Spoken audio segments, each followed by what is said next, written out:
Gladstone Regional Council are committed to fostering a proud, involved and engaged community. The Gladstone Regional Council Community Investment Program provides financial support to local community initiatives, projects and events which promote community connections, regional enhancements, community celebrations and community education. For more information on the Community Investment Program, visit gladstone.qld.gov.au. Gladstone Regional Council. Connect, innovate, diversify.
Gladstone Regional Council are committed to fostering a proud, involved and engaged community. The Gladstone Regional Council Community Investment Program provides financial support to local community initiatives, projects and events which promote community connections, regional enhancements, community celebrations and community education. For more information on the Community Investment Program, visit gladstone.qld.gov.au. Gladstone Regional Council. Connect, innovate, diversify.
Gladstone Regional Council are committed to fostering a proud, involved and engaged community. The Gladstone Regional Council Community Investment Program provides financial support to local community initiatives, projects and events which promote community connections, regional enhancements, community celebrations and community education. For more information on the Community Investment Program, visit gladstone.qld.gov.au. Gladstone Regional Council. Connect, innovate, diversify.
Gladstone Regional Council are committed to fostering a proud, involved and engaged community.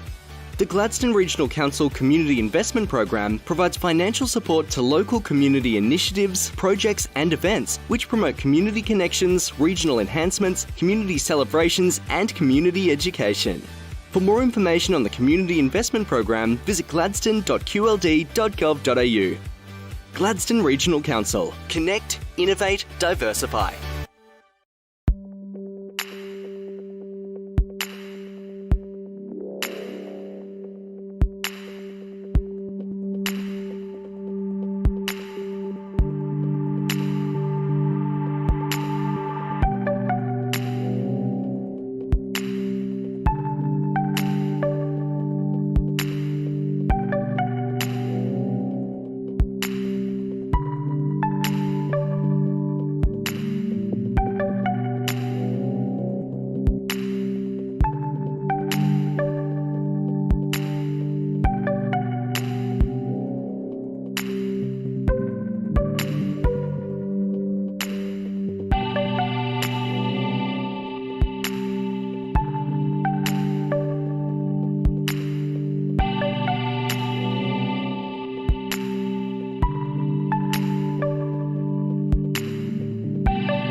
Gladstone Regional Council are committed to fostering a proud, involved and engaged community. The Gladstone Regional Council Community Investment Program provides financial support to local community initiatives, projects and events which promote community connections, regional enhancements, community celebrations and community education. For more information on the Community Investment Program, visit gladstone.qld.gov.au. Gladstone Regional Council. Connect, innovate, diversify.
Gladstone Regional Council are committed to fostering a proud, involved and engaged community.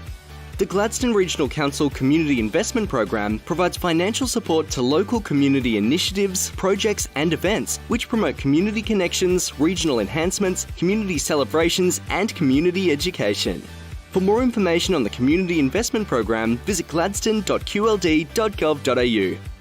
Gladstone Regional Council. Connect, innovate, diversify.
Gladstone Regional Council are committed to fostering a proud, involved and engaged community. The Gladstone Regional Council Community Investment Program provides financial support to local community initiatives, projects and events which promote community connections, regional enhancements, community celebrations and community education. For more information on the Community Investment Program, visit gladstone.qld.gov.au. Gladstone Regional Council. Connect, innovate, diversify.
Gladstone Regional Council are committed to fostering a proud, involved and engaged community.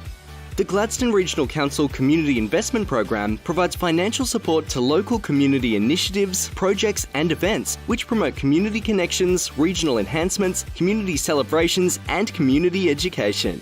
For more information on the Community Investment Program, visit gladstone.qld.gov.au. Gladstone Regional Council. Connect, innovate, diversify.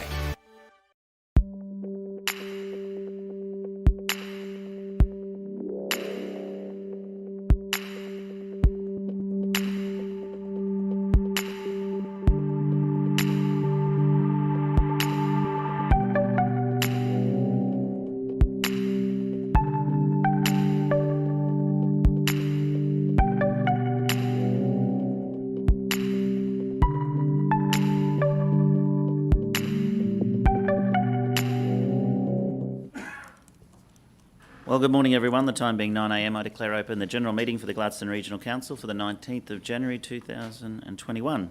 We have no apologies, so I'll move to the next item on the agenda, which is messages of condolence. Messages of condolence, councillors?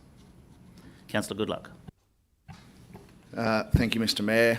I'd like to offer our condolences to the friends and family of Greg Harris, more affectionately known as Harrow. Harrow was the Gladstone Electrical Trade Union organiser, and he passed away suddenly yesterday at the tender age of just 49 years old.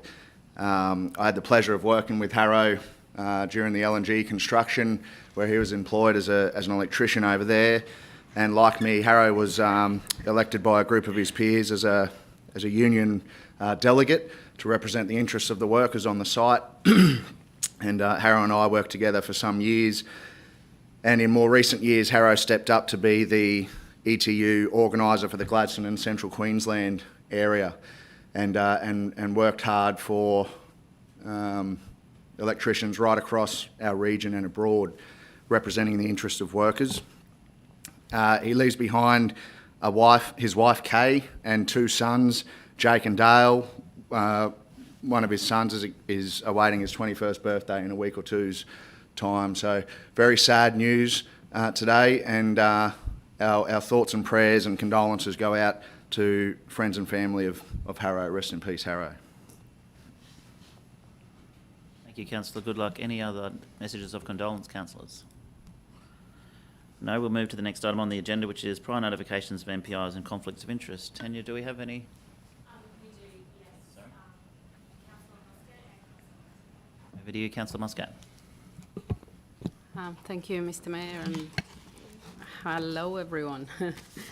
I just would like, I, Natalia Muscat, inform that I have a declarable conflict of interest in item G 4.7, tender RPQS 8321 Trade Services Building, due to my relationship with two of the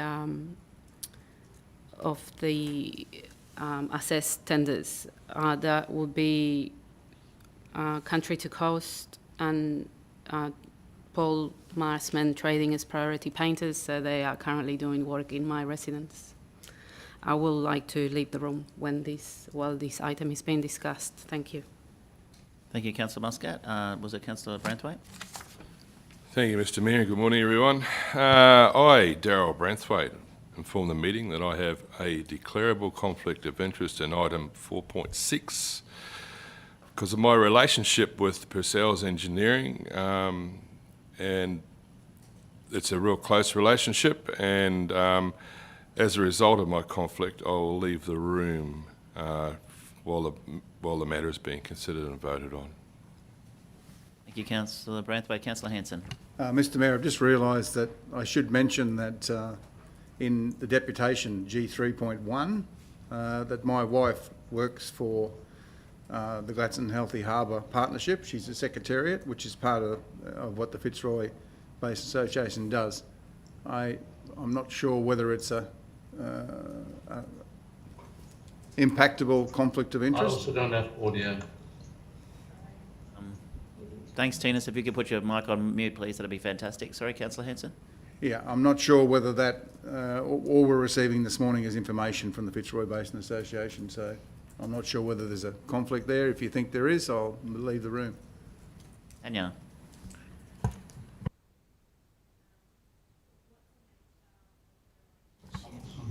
The Fitzroy Basin Association auspices the Gladstone Healthy Harbour Partnership. And my wife is on a team that's a secretariat for the Gladstone Healthy Harbour Partnership. And is paid for that role. Sorry, we'll just deal with this one first. Is it relative to Rick's conflict, or are you talking about one you're own? I'm actually on that committee, in the management committee for the Healthy Harbour Partnership. I don't believe there's actually a conflict at all. Yep. I mean, this kind of reminds me when we have Rio Tinto come and give us a deputation, and then I guess some of our family members might be employed by Rio Tinto, and that in the past has not been a conflict of interest, as long as there's no decisions have been made, I guess, in the process. Go to Lisa, then Could to I Councillor just Trevor. clarify, does FBA employ your wife, Councillor Hanson? The Gladstone Healthy Harbour Partnership employs my wife. I would argue that FBA is here presenting about FBA activities. I think if it was a Gladstone Healthy Harbour Partnership presentation, that would be different, but it's obviously for councillors to decide themselves, but it's an indirect relationship, Tanya may. I've got Councillor Trevor had a question first, and I'll come back to Councillor Muscat and Churchill.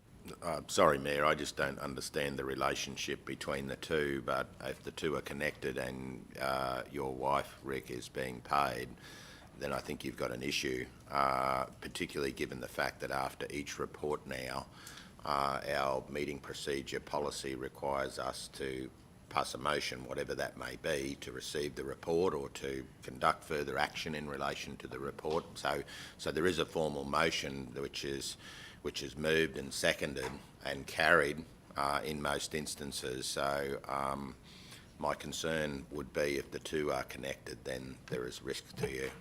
Yeah, my apologies for the late action there, but I'm happy to leave the room during this discussion, if you want me to. Happy to. Tanya? It's a matter for you, Councillor Hanson, as to whether you declare it as a declarable interest. However, you're welcome to leave it to the room to determine whether or not you should remain or leave the room. Yeah, sorry, Councillor Muscat, then I'll let Councillor Hanson, he might want to decide what he wants to do. Yep. I just wanted to just read the purpose of the deputation, and it's to present Council an overview of Fitzroy Basin Association Inc. FBA services and programs in the Gladstone region. So I don't see where is that we are actually doing any more than just listening to what they're doing in our community. The same exact situation as I will have due to my partner being employed by Rio Tinto and us having quarterly deputations from Rio Tinto. So I was actually mocked when I raised that in the past. So I think we're all going to have someone that will be sitting in that situation, and we're not actually making any decisions. This is just an information sharing situation in which we're not making any decisions or influencing any outcomes. Because if we're going to do this, then I understand that then I won't be able to sit in any more deputations from Rio Tinto, for example.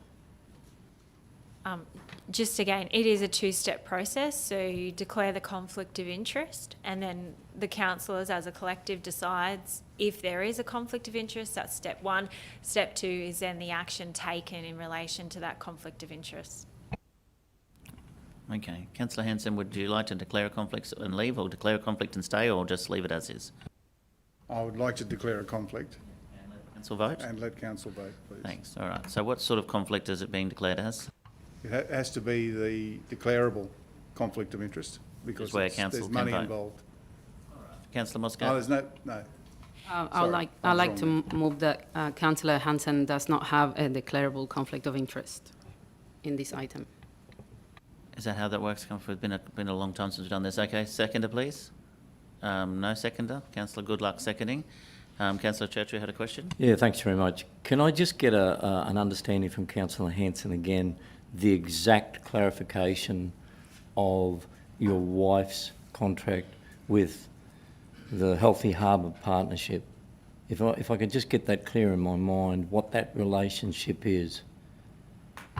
She runs the secretariat, she organises the meetings, she organises the venues, she organises any publicity, she organises, for instance, the report card that's coming out next week. I thought it was this week, but it's next week. And she is paid for that position. She's a secretariat. Thanks. Councillor Goodluck. Thanks, Mr Mayor. And just, I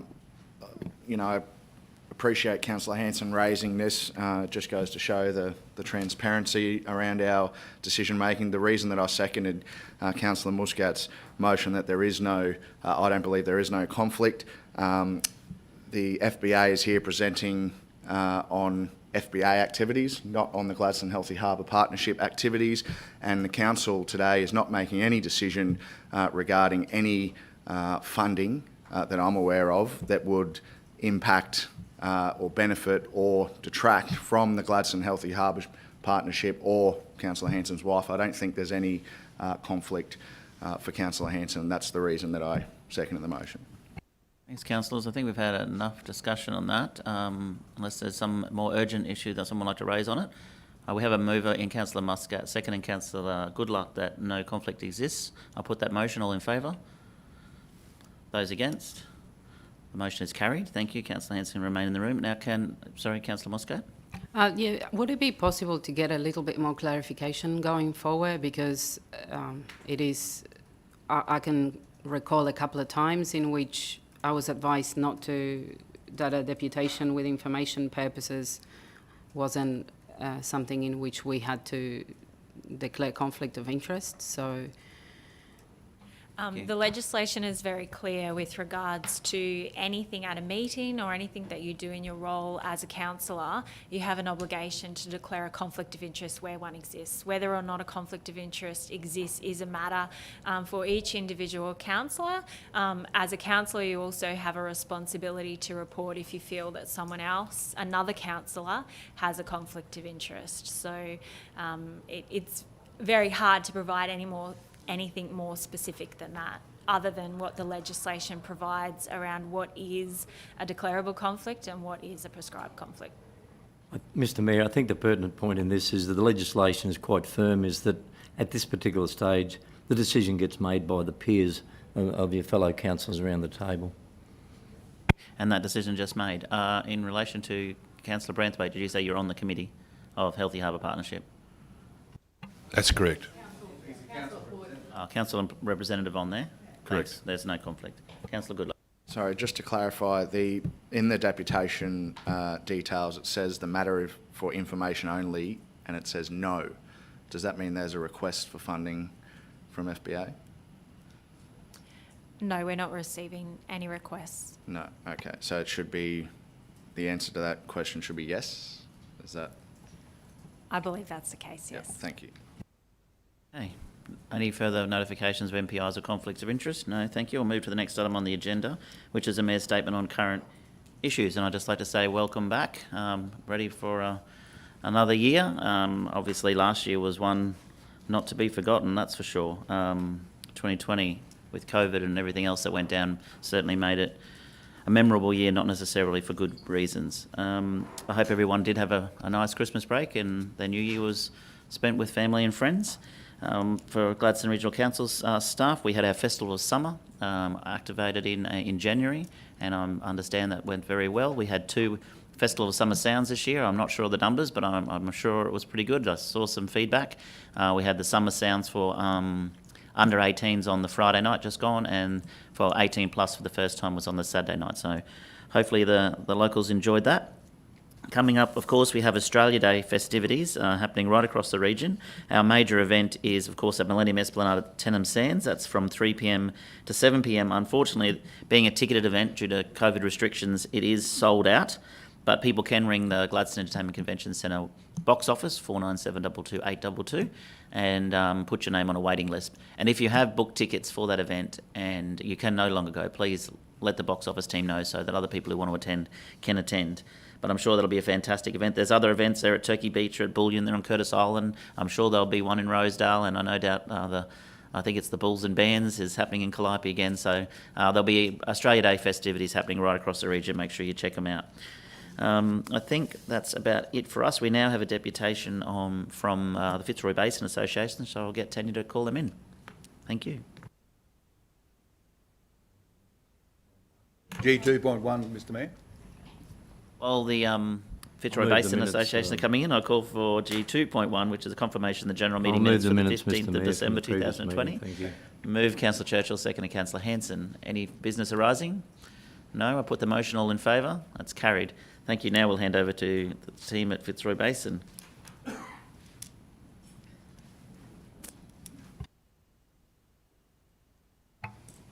I'm assuming red means go. Yeah, it does. And obviously live stream now right across, not just Central Queensland, but Wow. whoever wants to watch anywhere around the world if they're bored. Okay. Good morning, and thank you everyone for the opportunity to talk to you today. I'm sorry I haven't got around and met everyone. I do know some of the councillors through Gladstone Healthy Harbour Partnerships. So my name's Elise Reithmiller. I'm the CEO of Fitzroy Basin Association, and today I've got Rebecca French with me. So Beck and I will be talking, and Lisa, who's our local Gladstone staff member. Lisa's here to help with all the detail that we're not across. So I'd like to start. Click. Sorry, I'm working out who I need to. Hi, Lisa. I'd like to start by acknowledging the traditional owners of the land we're meeting on today. So that's the Baili, Garang, Garang, and the Tarabalang Bunda peoples. So FBA pays their respects to those traditional owners, their elders past and emerging, and thank them for being able to be on their country today. So today, we just wanted to take an opportunity to introduce Fitzroy Basin Association, the type of work we do, and particularly to explore some of the opportunities, both current and emerging, that working with council. FBA region is quite large, and the organisation's quite large, but we have had a renewed focus on working across our whole region where we can. But just a little bit about FBA to start with. So Fitzroy Basin Association emerged 23 years ago from a passionate group of people around the region who wanted to have a plan for the environmental, the natural assets of this region. So we formed an organisation that is an association. We're a profit for purpose organisation now. We gain funding from a range of different sources, and we work across the ag sector, the environment sector, and also the community sector. So we like to work with people, and it's all about enabling those people to manage their landscape or their environment for sustainability for the future. So we have been doing a little bit of internal thinking about how we project who we are and what we do. So we have boldly now started to claim that we are the people shaping the environment of the future. It doesn't mean we do all the work. We certainly want to work with people. Lisa, this animation actually, if you get a chance to press click on play and it works, let's try. Association is Central Queensland's leading natural resource management body. Our river system is the largest draining into the Great Barrier Reef. But the story of how we look after our reef starts way upstream. A healthy reef needs healthy water, which is everyone's responsibility. FBA works with graziers, croppers, volunteers, scientists, students, government, industry and traditional owners to make our region a better place to live. For over 2 decades, we've been working to protect our special places and special species. In the past year alone, we've saved 90,000 tonnes of sediment from washing into waterways, protected endangered species, removed 47 tonnes of marine debris from our rivers, creek and ocean, and eradicated over 1 million cane toads. A lot of what FBA does can't be seen, and that's how we know we're succeeding. To learn more, visit our website fba.org.au So that says it better than I can. So, like I said, a bit about FBA. We're a profit-for-purpose organisation. We're currently in the process of transitioning from being an incorporated association to a company limited. We have a skills-based board of 8 board members from across the region. So in the local area, we don't actually have anyone at the moment, but we've got Ainsley MacArthur at St Lawrence, who is our current chair. Then we have Miles Ballantyne at Banana. Sandra Hobbs is from Central Highlands Development Corporation, so Sandra is Emerald. Ben Laurie's near Gagango. Michael Thompson is with CQU at the uni in Rocky. Melanie Findlay from Risa Sydney Jones in Rockhampton. Cameron Hansen from down at Taroom, and we have Dan Yates. So Dan lives in Brisbane, but he's the General Manager of Workplace Health and Safety with Idemitsu, so Ensham mining site. So we have positions available on our board just about every year as a rolling board, and we have at the moment up to 9 board members in our current constitution, so we do currently have a vacancy. The other thing to think about is we've strategically placed our offices. So yes, we have an office in Rockhampton, but we also have an office here in Goondoon Street now. And we have 5 staff in Theodore and 3 staff in Emerald as well. So, and points of difference is, yes, we're one small entity. We work in this region. We can work wherever we like, but this is our region of focus. We do work really closely with our fellow NRM groups, so Burnett Mary Regional Group. The reason I point that out is that we're all separate entities here in Queensland, so we do slightly operate differently, but we are working towards how we can better provide a coordinated front to stakeholders like Gladstone Regional Council that are in 2 different areas. So where we can do that better, we're really open to it, and I was talking to Sheila Charlesworth yesterday afternoon about what work they're doing in the Gladstone area and how we can actually do that better. Next one, Lisa. So we work on our long-term success through having a trusted network across the region and outside the region through partnerships and alliance, basing our advice, guidance, project work on the best available science and the expertise from around the world. We pride ourselves on understanding this region, not just the environment and the natural assets, but also the people. That's really important because without people, you don't get anything done. And we're continuing to improve as our organisational governance as well. So we're no longer a small community group that just focuses on projects. We're now working on what are those services that we provide to our community and how do we provide them in the most cost-effective and efficient manner to get the funding that we are able to attract, the majority of that, to those people and not on funding a great big entity.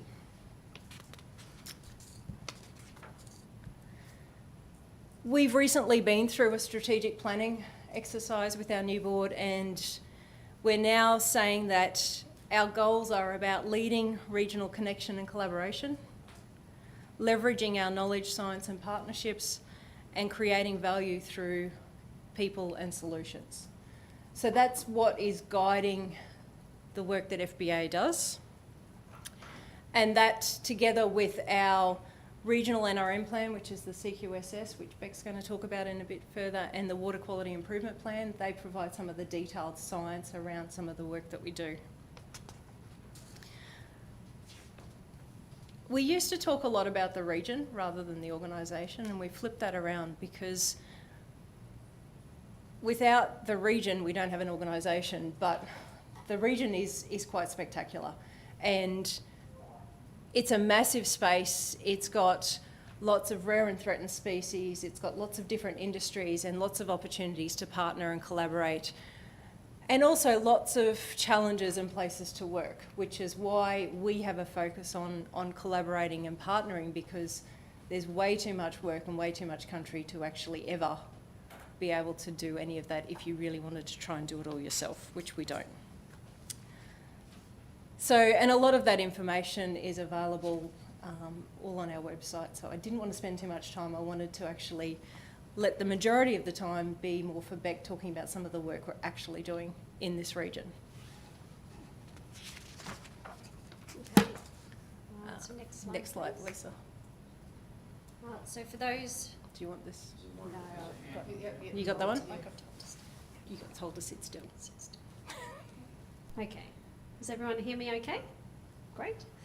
So for those who don't know me, my name's Rebecca French and I'm the Engagement Manager, and for approximately 5 years I've been at FBA. It's been wonderful. It's a very dynamic organisation, and I think the one thing that I would say about it is that we always try and create opportunity and work with all the stakeholders in our region. So my role is really just to give you an idea of where we do intersect and overlap some work and have been working together. So FBA is not a stranger to the Gladstone region or to Gladstone Regional Council.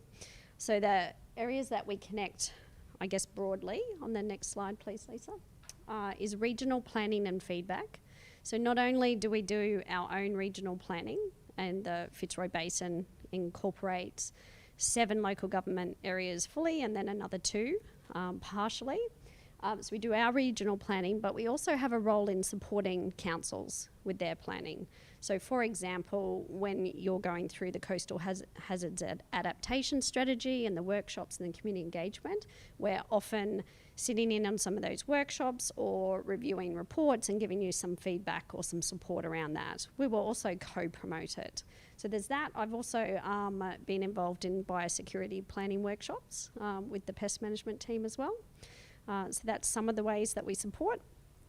Pest management, I and Khan and Chris are members on the Capricorn Pest Management Group, and so we work across the region together trying to look for opportunities to work across boundaries and share information as well, and just look at those opportunities and where they might take us if we all work together, because we know weeds don't necessarily have boundaries and critters hop and creep across boundaries as well.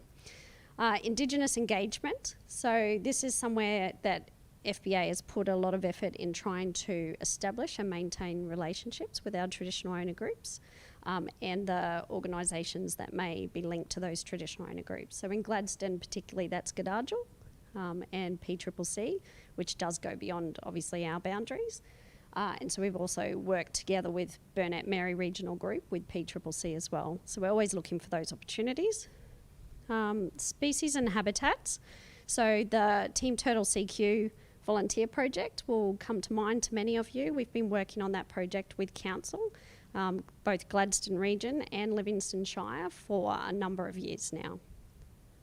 Community events and capacity building.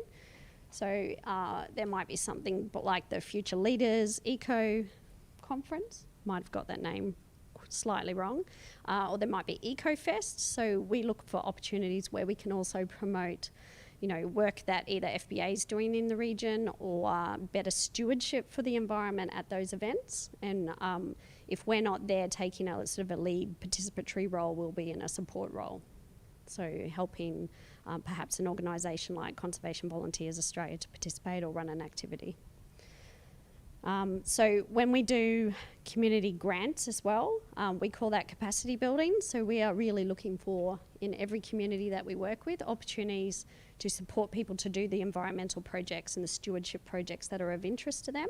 But at the same time, we want to build their capacity so that they don't always have to rely on the same bucket of funding to do their work.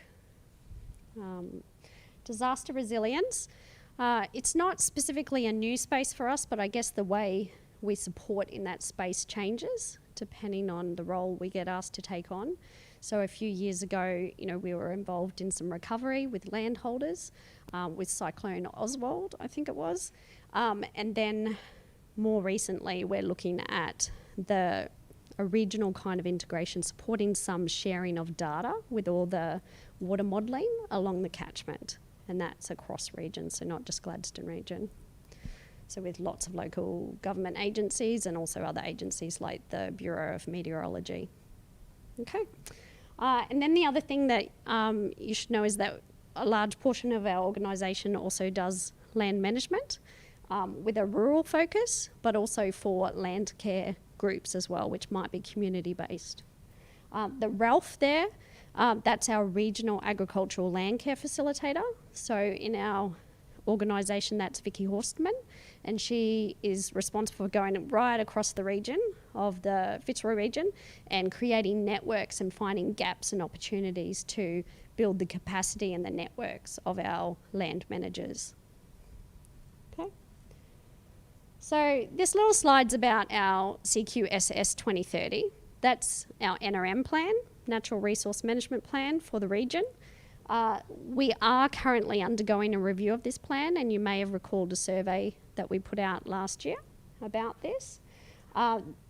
There is also a technical panel that we're putting together to review the science and how that plan's been put together. Basically, the 6 little images that you can see on the screen and may not be able to read is soil, groundwater, rivers and wetlands, marine ecosystems, terrestrial ecosystems, and climate and air. So they're the 6 natural assets of our region that we've just put into 6 categories.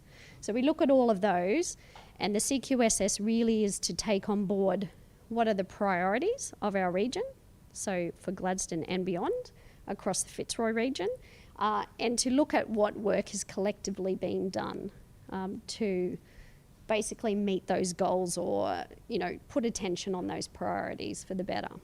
So what's important for us as we move forward with this plan and its review is that we incorporate some ways for local government to tap into this plan, so that you might want to link your regional plans into it, and we've done some base identification of all the various plans at local, state and federal level that actually support NRM work.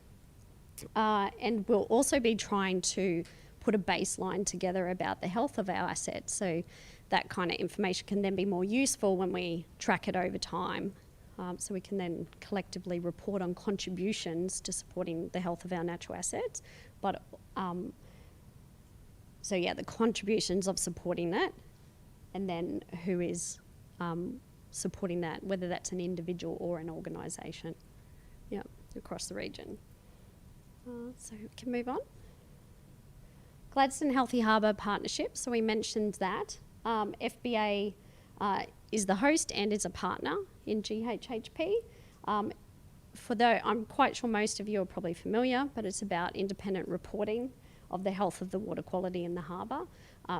Very similar to something like Fitzroy Partnership for River Health, which FBA has also been the host of, and is for the Fitzroy region. So you'll find a few of those groups up and down the coastline that are specifically about reporting on health of waterways or the marine systems. So the Gladstone one and the Fitzroy model are a little bit different because they're not specifically marine. So they put out an annual report card. There's one due out soon. Yep. So you'll see that soon. And that's it for that slide. So I guess this is where, if you have nitty-gritty questions, I will ask Lisa to help me. So Lisa is our Community Participation Officer in Gladstone. So Lisa has the wonderful role of connecting with community and industry and anyone in the Gladstone region. So that means she gets to be involved in community projects. She might lead them, she might support them, she might be a catalyst for trying to make things happen. She also oversees the community grants that are formalised through our Regional Land Partnerships program. So this is just one of the projects that Lisa has been involved with for a number of years. And Lisa comes to us from Capricornia Catchments previously, and this has sort of grown there and just continued on, and we've continued to support it.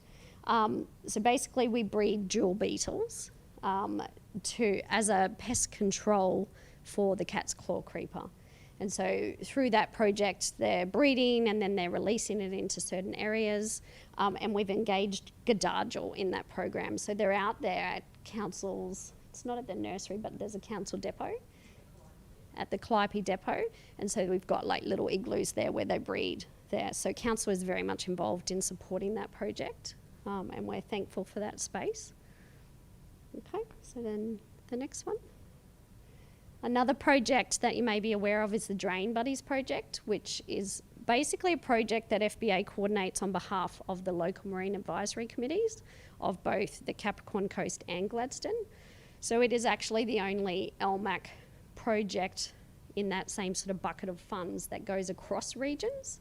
And so we're quite proud of it, and it's created a bit of a community stir in that it not only, I guess, highlights some of the interesting facts about what sort of litter turns up in our drains and allows us an opportunity to talk about that publicly, but it allows us to trial through a community-based social marketing approach different ways of trying to entice the community to change their behaviours or a business to change their behaviours.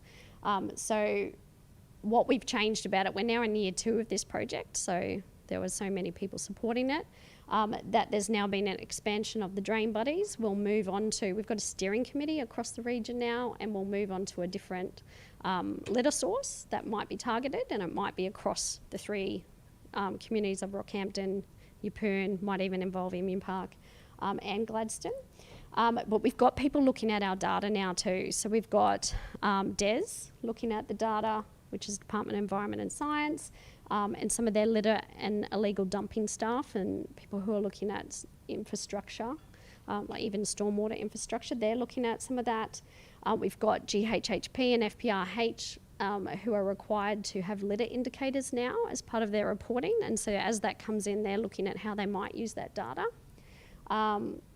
And we've even got schools coming on board, and you would know that because Gladstone Regional Council has sort of taken its own initiative to add this adjunct onto the program. So that's fantastic. So, you know, for a very small project that has a budget of about 30,000 across those 2 regions, it gets a lot of airtime and creates some conversation and some recognition. So, yeah, so we're proud of that one. Team Turtle CQ is the other massive one that's happening right now because it's turtle breeding season. So it involves the volunteers. So mostly they're doing the work. You know, FBA is not necessarily the one out there walking the beaches, so we thank all of our volunteers. We actually put them through a training program as well, and we involve them in the media and the messaging that we do around the program. So Carl French is our turtle scientist attached to that project. He's local. And he basically guides them and provides them education as well, and is permitted under certain permits to protect nests where we need to do that. So we've got Gladstone Ports Corporation who have been looking at this project for a while and have come on and supported our expansion onto Facing Island this year, which has been fantastic. And then Gaddarjul has now been involved in that project where we've put them through training as well, and they're helping to do aspects of that program. So predominantly Lisa manages that whole program across Capricorn Coast and Gladstone. And yeah, there's a whole sort of separate project that FBA undertook around community-based social marketing where we actually ran some focus groups to understand four-wheel drive behaviour. So you may have heard that Capricorn Coast, Livingston Shire Council is considering whether they permit on beaches. So we'll be doing our best to share information that's relevant from the Gladstone example with Livingston while they consider that change, because they've got a very passionate community up there trying to keep people off the dunes and the beaches, particularly during turtle season. Yep. So this is a newer program for us, the Regional Land Partnerships Coastal Ecosystems Project. We'll probably never refer to it like that. We'll just say we're doing a project in your backyard. So it includes various things. So feral animal control, pigs and foxes. The foxes are for turtles. The pigs are in Mount Rundle National Park. And then there's some weed control. So whether that's lantana, not sure what the other ones are. They escape my mind. So we're doing both flora and fauna in that national park. This is just year one of the program, so there's options that, you know, future years of the program, the next couple of years could look slightly different, but there's 100 surveys involved in the pest and the weed work, so where we're surveying before, and then even BirdLife Capricornia, for example, are doing surveys on migratory birds, and they'll be doing those monthly. So by the end of the project, we'll have 100 plus surveys, which is a lot of data about the species in your backyard and the Greater Fitzroy. It's really that coastal section, the map, if you can see it in detail, is basically along the Capricorn coast and Curtis coastline. It's the strip, so it doesn't go too far inland. And then we've got marine debris removal, which will be occurring, and there is some in Rundle Creek. I think that might be the closest to the Gladstone Regional Council area. I'm not sure if it's actually in your area or not, but we are seeking suggestions for new sites where marine debris collection is not being done currently in the Gladstone region, and that's something we could incorporate into the next years of the program too. So we'll be having some discussions with relevant staff, but your ideas are also welcome. Indigenous engagement, so we might look for opportunities where liaising with PCCC, which might lead to some further opportunities for Gadajal. And I think that's mostly it for that program. So we have a little video that we did up for the Turtle program, just because we are so grateful for the partners in this project and all the volunteers, which include council. So if we could just watch that, please.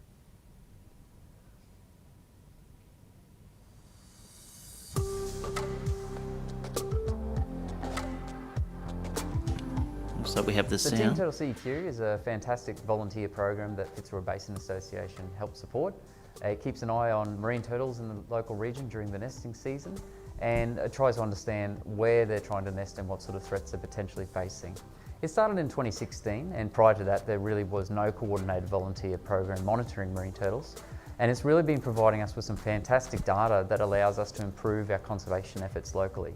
So the volunteers are unbelievably important to this process, because without their time and effort we wouldn't have this data, which we then can work with our key stakeholders like councils, national parks and the likes to try and improve the positive outcomes of our marine turtles locally.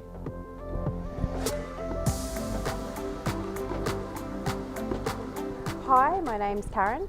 Myself and my partner Ron, we volunteer with Team Turtle CQ and we love it. To us, Team Turtle CQ is really important because we've got to look after our backyard if we want to enjoy it in the future. And those turtles are so important to our environment. We've lived here for 16 years, moved up from Brisbane, and we live up at the beach down at Zilsey. And over the years we've seen marine life stranded on the beaches in water holes. We've seen turtles come up, and I guess it's just formalised what we've sort of already been doing for the last probably 16 years.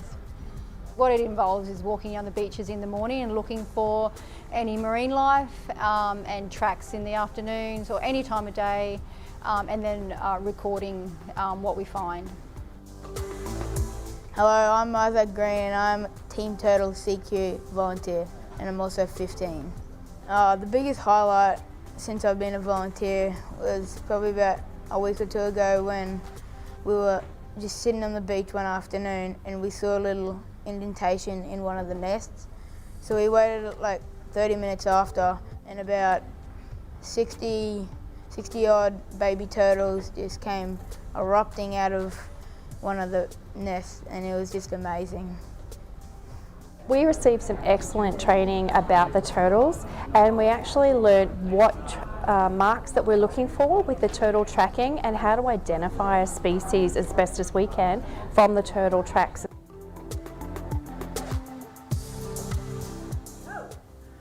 The success of the Team Turtle CQ program has been the collaboration between our amazing volunteers and the support of the Gladstone Regional Council. While our volunteers have been busy on the beach, Council has been working behind the scenes to support the conservation of these fabulous marine creatures.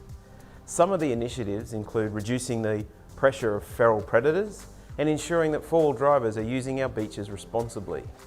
All of these efforts are ensuring the conservation of the endangered marine turtles, and we look forward to working together for many years to come.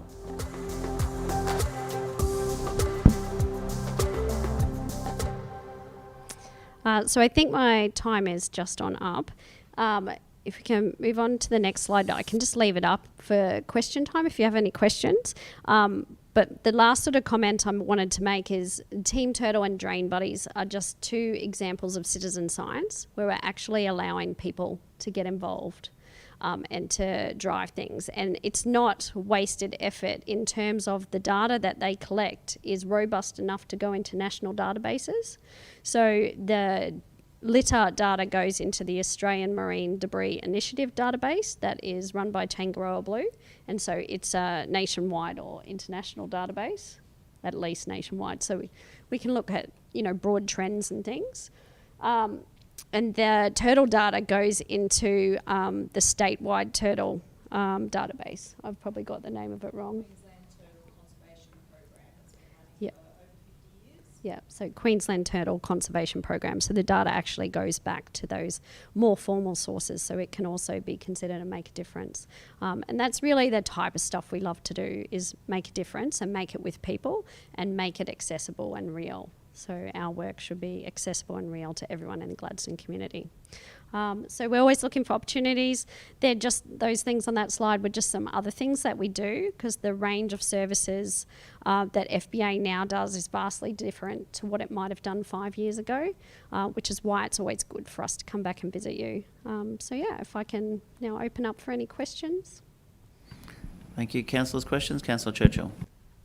Yeah, thanks for that presentation, Lisa, Rebecca, thank you. And we're well aware of the work that Lisa does, and I'm sure I share with all the councillors around here. We're kept informed, and we value and thank the Fitzroy Basin Association for what you do. My question is probably more pertinent to some of the priorities that exist from your list that you've had up there. And also congratulations, was it 1 million cane toads that you've eradicated so far? My challenge, and I suppose this leads to the question, is that in understanding what the FBA does and the next generation that's coming along, and we see that young lad, 15 years of age, getting involved, is that my small way of helping eradicate cane toads, I get reminded by my grandson that they actually have a significant status now because they're actually the cane toads for our rugby league football team. Which leads me to the question is how and what's Fitzroy Basin Association doing in the schools or in the education system so that we get an understanding that the next generation and our children's children will understand the importance of the aspects of what the Fitzroy Basin Association does and the part that they can play over and above the status of a cane toad.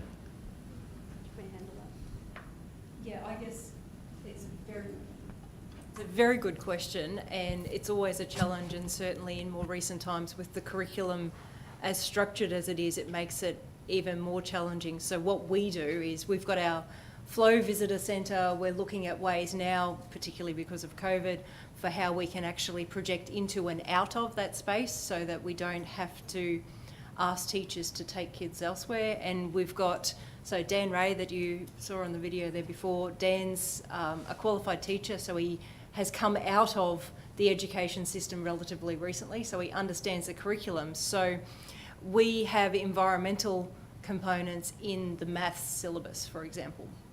And so it's not just, we don't just target science, we target maths, English, a whole range of different ways of helping teachers to engage kids in meeting the curriculum requirements. Other things we do, so we're partner of Beef Australia, and one of the things we've got is we're judging, well not judging, but we're supporting the judging of junior beef.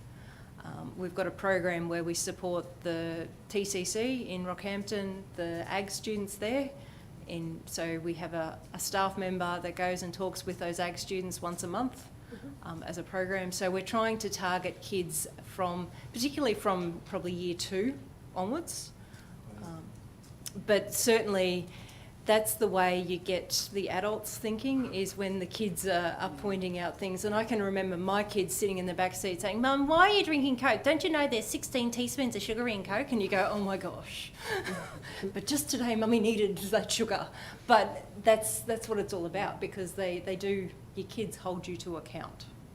Yeah, thank you. Councillor Goodluck.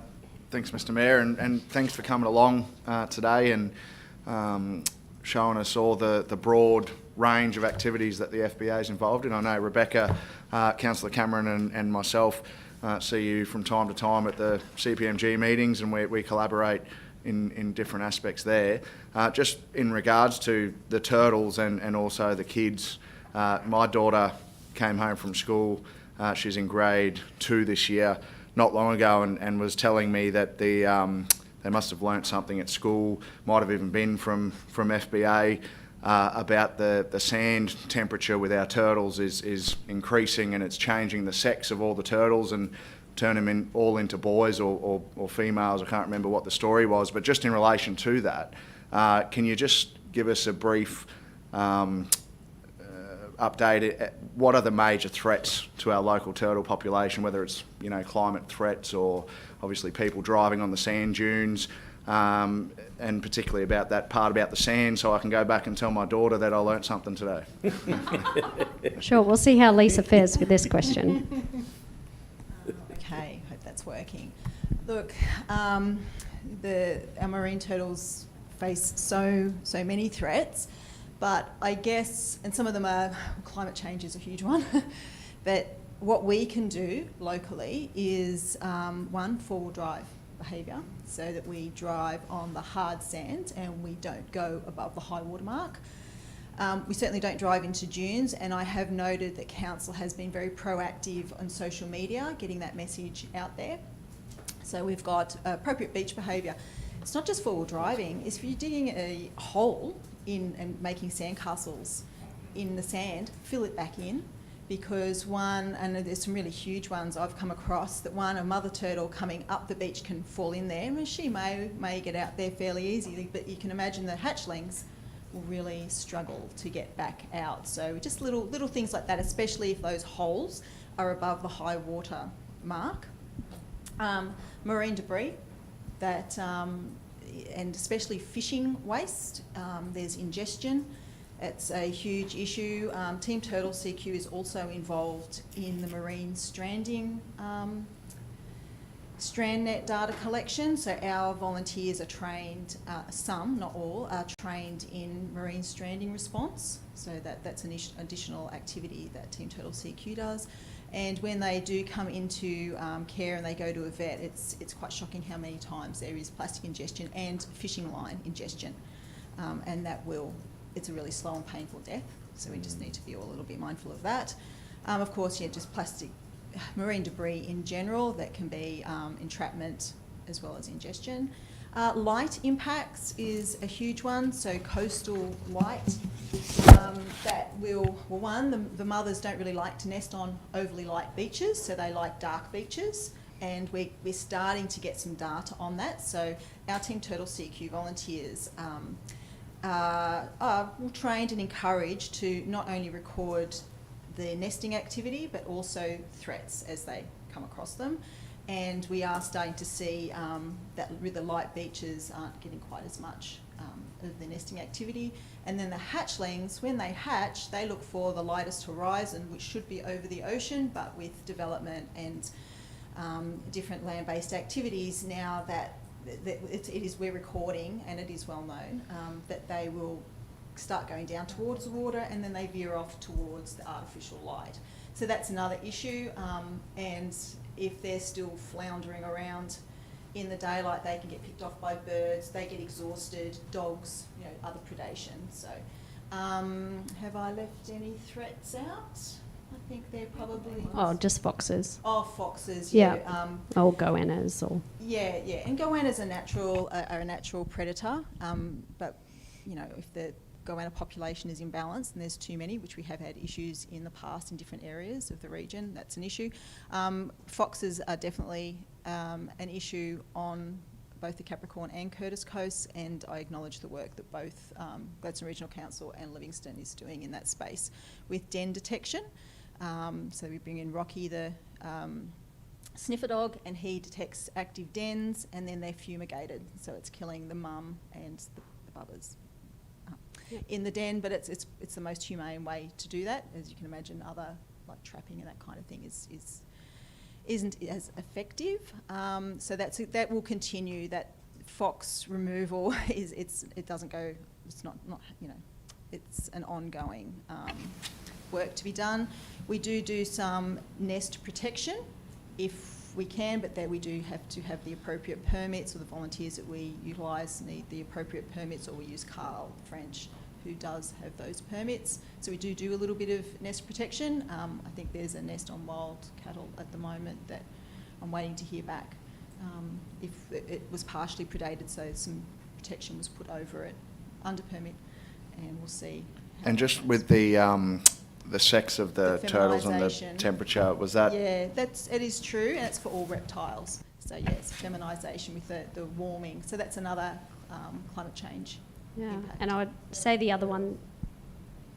Sorry. Yes. The other one story is that if the nests get too hot, the eggs will die. So that's factual and has happened in our region, and we have recovered nests that have been not viable. And it also, in really hot seasons where we don't have the rainfall, and we all know that we are suffering from drought conditions, is that the mothers can't actually dig those chambers, the nest chambers, because the sand just keeps collapsing. So then they, instead of nesting high up in the dunes, I'm generalising here, they can lay further down, and then we've got tidal inundation issues. So we had the event last month, was it in December, that we had the storm surges, which happened to coincide with a high tide. So quite a number of nests were inundated. Now, depending on whereabouts in the gestation of the eggs, the nest can cope with a certain time period of inundation, if it's at the like kind of beginning or the end. So yeah, there's lots of different variables, but yeah, so definitely the rising sea levels and the increase of tidal events and storm surges is another impact. But on the on a positive side, we've had a great season this year, and our numbers, our recorded nest numbers, are up from the last couple of seasons. So, and that would also be, I guess, too, that we've got more volunteers out there who are trained and actively walking those beaches daily. So, yeah. Councillor Cameron. Yeah, I was interested to hear that you're breeding jewel beetles to combat giant rat's tail. Cat's claw. Cat's claw, sorry. The jewel beetle's a timber borer, isn't it? No, that, and again, it comes down to common names, I guess, and I don't have their actual scientific name on me. Okay. If I bring it out of my head, it'll probably be incorrect. Just that we're aware of a jewel beetle that is a timber borer. Yeah, no, it's not a timber borer. It's a tiny little beetle. It's the size of a pinhead. Okay. Yeah, and it's the native or the natural predator for the jewel beetle from... right, so it wouldn't cause any collateral damage to other species? Absolutely not. Biosecurity Queensland, I'm sure, learnt their lessons from the cane toad Yeah, experiment. well, that was the point I was going to make, yeah. So no, and it won't, it doesn't impact native vegetation at all. Look, if anything, it's not the silver bullet, unfortunately. We wish it was. I wish the beetles were about 10 times as large so that they would eat a lot more. But, we work with what we can, and we know that it's a safe biocontrol. Yeah, well, the jewel beetle I know is quite long, it's quite big. So it's a different one altogether. Yeah, absolutely. Okay. It's tiny. Yeah. Yes. And thank you for your presentation, it was great. Lisa could take you out and show you. I'll pass on that. No further questions, councillors? Well, with the GHHP, FBA, CPMG, LMAC, there's lots of acronyms, and we love our acronyms in Gladstone, but it's great to see that you're all working together with Reef Guardians and particularly with Burnett Mary Group. Obviously, like you said, in the region we have the two. So, yeah, thank you for that. Thank you, Elise. Thank you, Rebecca. Thank you, Lisa. And we'll continue on with our meeting. Thank you. Yep. Thank you, councillors. We have a recommendation that the deputation from Fitzroy Basin Association be received. Move Councillor Churchill, seconded Councillor Trevor. All in favour? That's carried. Thank you. All right, we'll move to the next item on the agenda, which is Officers' Reports, G4.1, the Audit, Risk and Improvement Committee meeting for the 2nd of December, and I hand over to the General Manager of Finance, Governance and Risk, Mark Holmes. Thank you, Mark.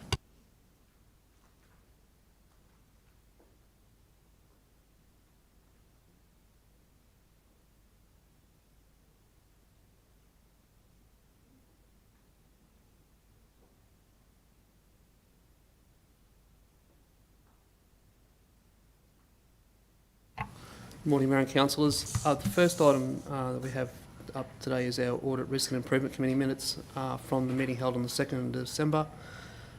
Key items discussed there were essentially your QAO final report, noting the final recommendations from our audit, but also a number of updates with respect to our compliance assurance activities, our procurement practices and the like. Happy to take any questions. Questions, councillors? No? Do I have a mover then for the recommendation? Scroll back up, which is officer's recommendation that the minutes be received. Thank you. Move Councillor Trevor, seconded Councillor O'Grady. All in favour? That's carried. Thank you, Mark. But hang around, we've got another one. 4.2 is procurement policy review, and back to you, Mark. Thank you, Mr Mayor. Also got joining us our Manager of Contracts and Procurement, Christy Wachner, who's been involved with the update of our policy as well as our governance team. So this procurement policy that you adopted in August has gone through a thorough review, updating a number of definitions, but also particularly looking at how we can better support our local suppliers and how we best utilise that. So there has been some changes in that in terms of adding some flexibility into how we can determine the allocation of local content depending on circumstance, and so still allowing for at least a 10% local weighting when we are assessing our procurement activities. Happy to pass it on to Christy if she's got any additional questions or additional comments to make, but happy to take your questions also. Those questions? Yep, thank you, Councillor Muscat. Can start it off. Thank you. Thanks, Mark and Christy. I was just, I guess we had a couple of discussions about this in the past, and I see the changes that you wanted to make. They've been here, and I don't have a problem with that at all. And I guess to be able to have a bit more flexibility to apply some of this local content weighting when it's, I guess when it's more suitable. It's not always suitable. So, and well, it's always suitable, but in different ways. Now, I have to refer back again to the same comments as I made before, and we have the policy statement talks about a number of things. So we exercise responsible management, financial management. We focused on council safety. We establish procedures. We develop and maintain relationships. We support local-based suppliers, and that is in the point where we talk about local content. We establish contract management processes. We establish a consistent and fair and transparent process for evaluation, and we establish and comply with Council's records management obligations. So,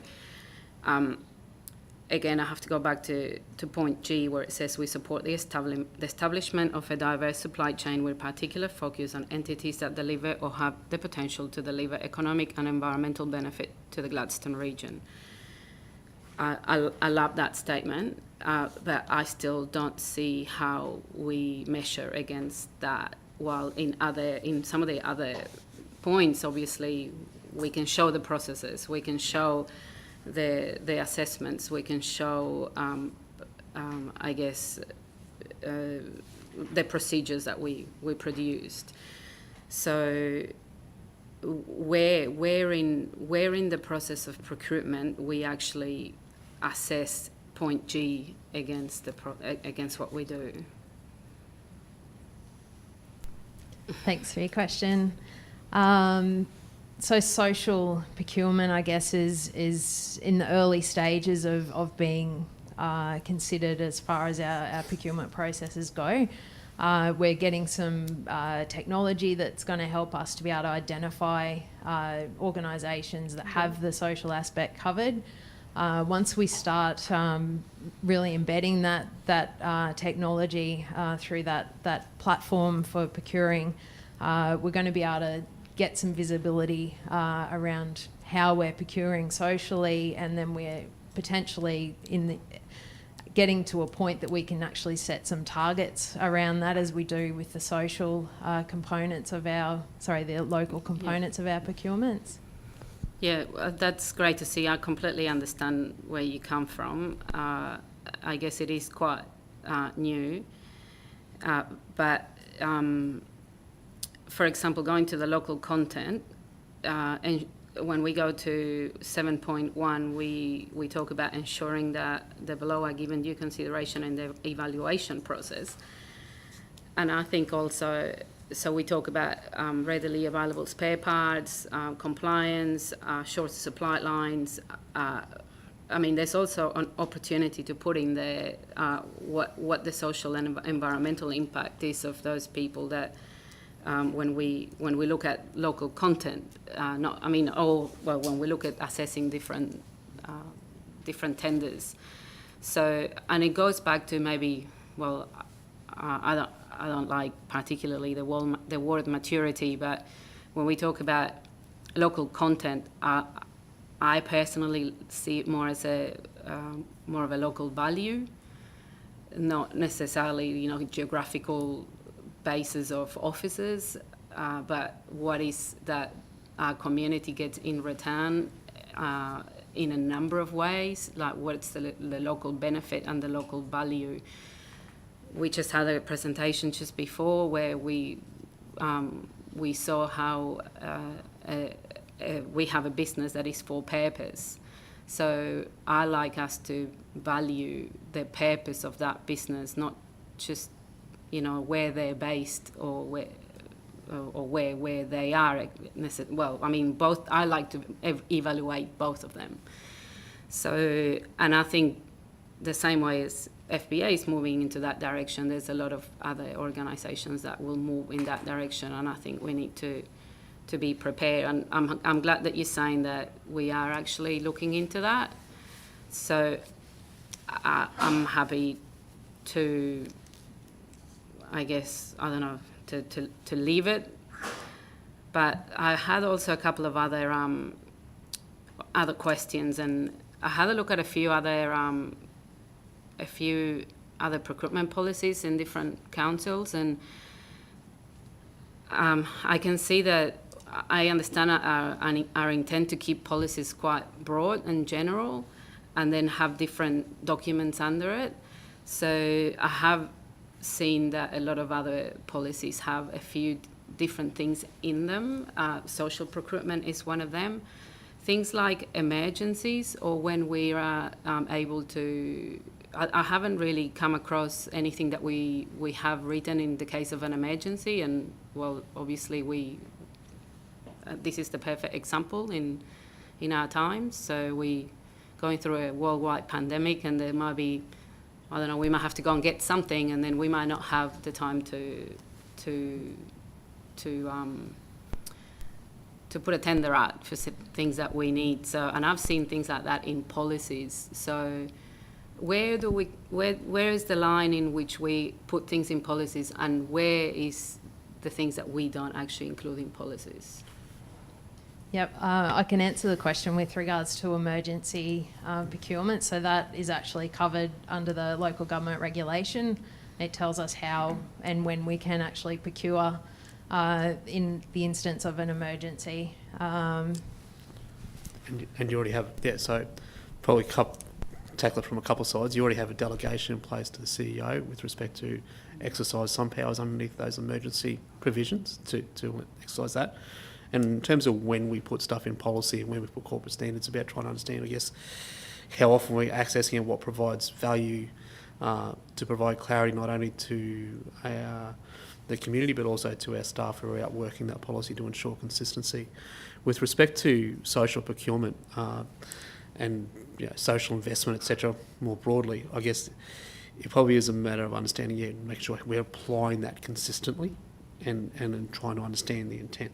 And there was a question recently raised with respect to our investment policy when that came before council. There'll be a paper coming back before you to an information session, probably just highlighting that and it is an area that is a little bit more mature and has some data in and available to assess against. So we can assess against that, but it probably does understand, we need to probably understand what is council's desire in terms of what it wants to support, what it doesn't want to support.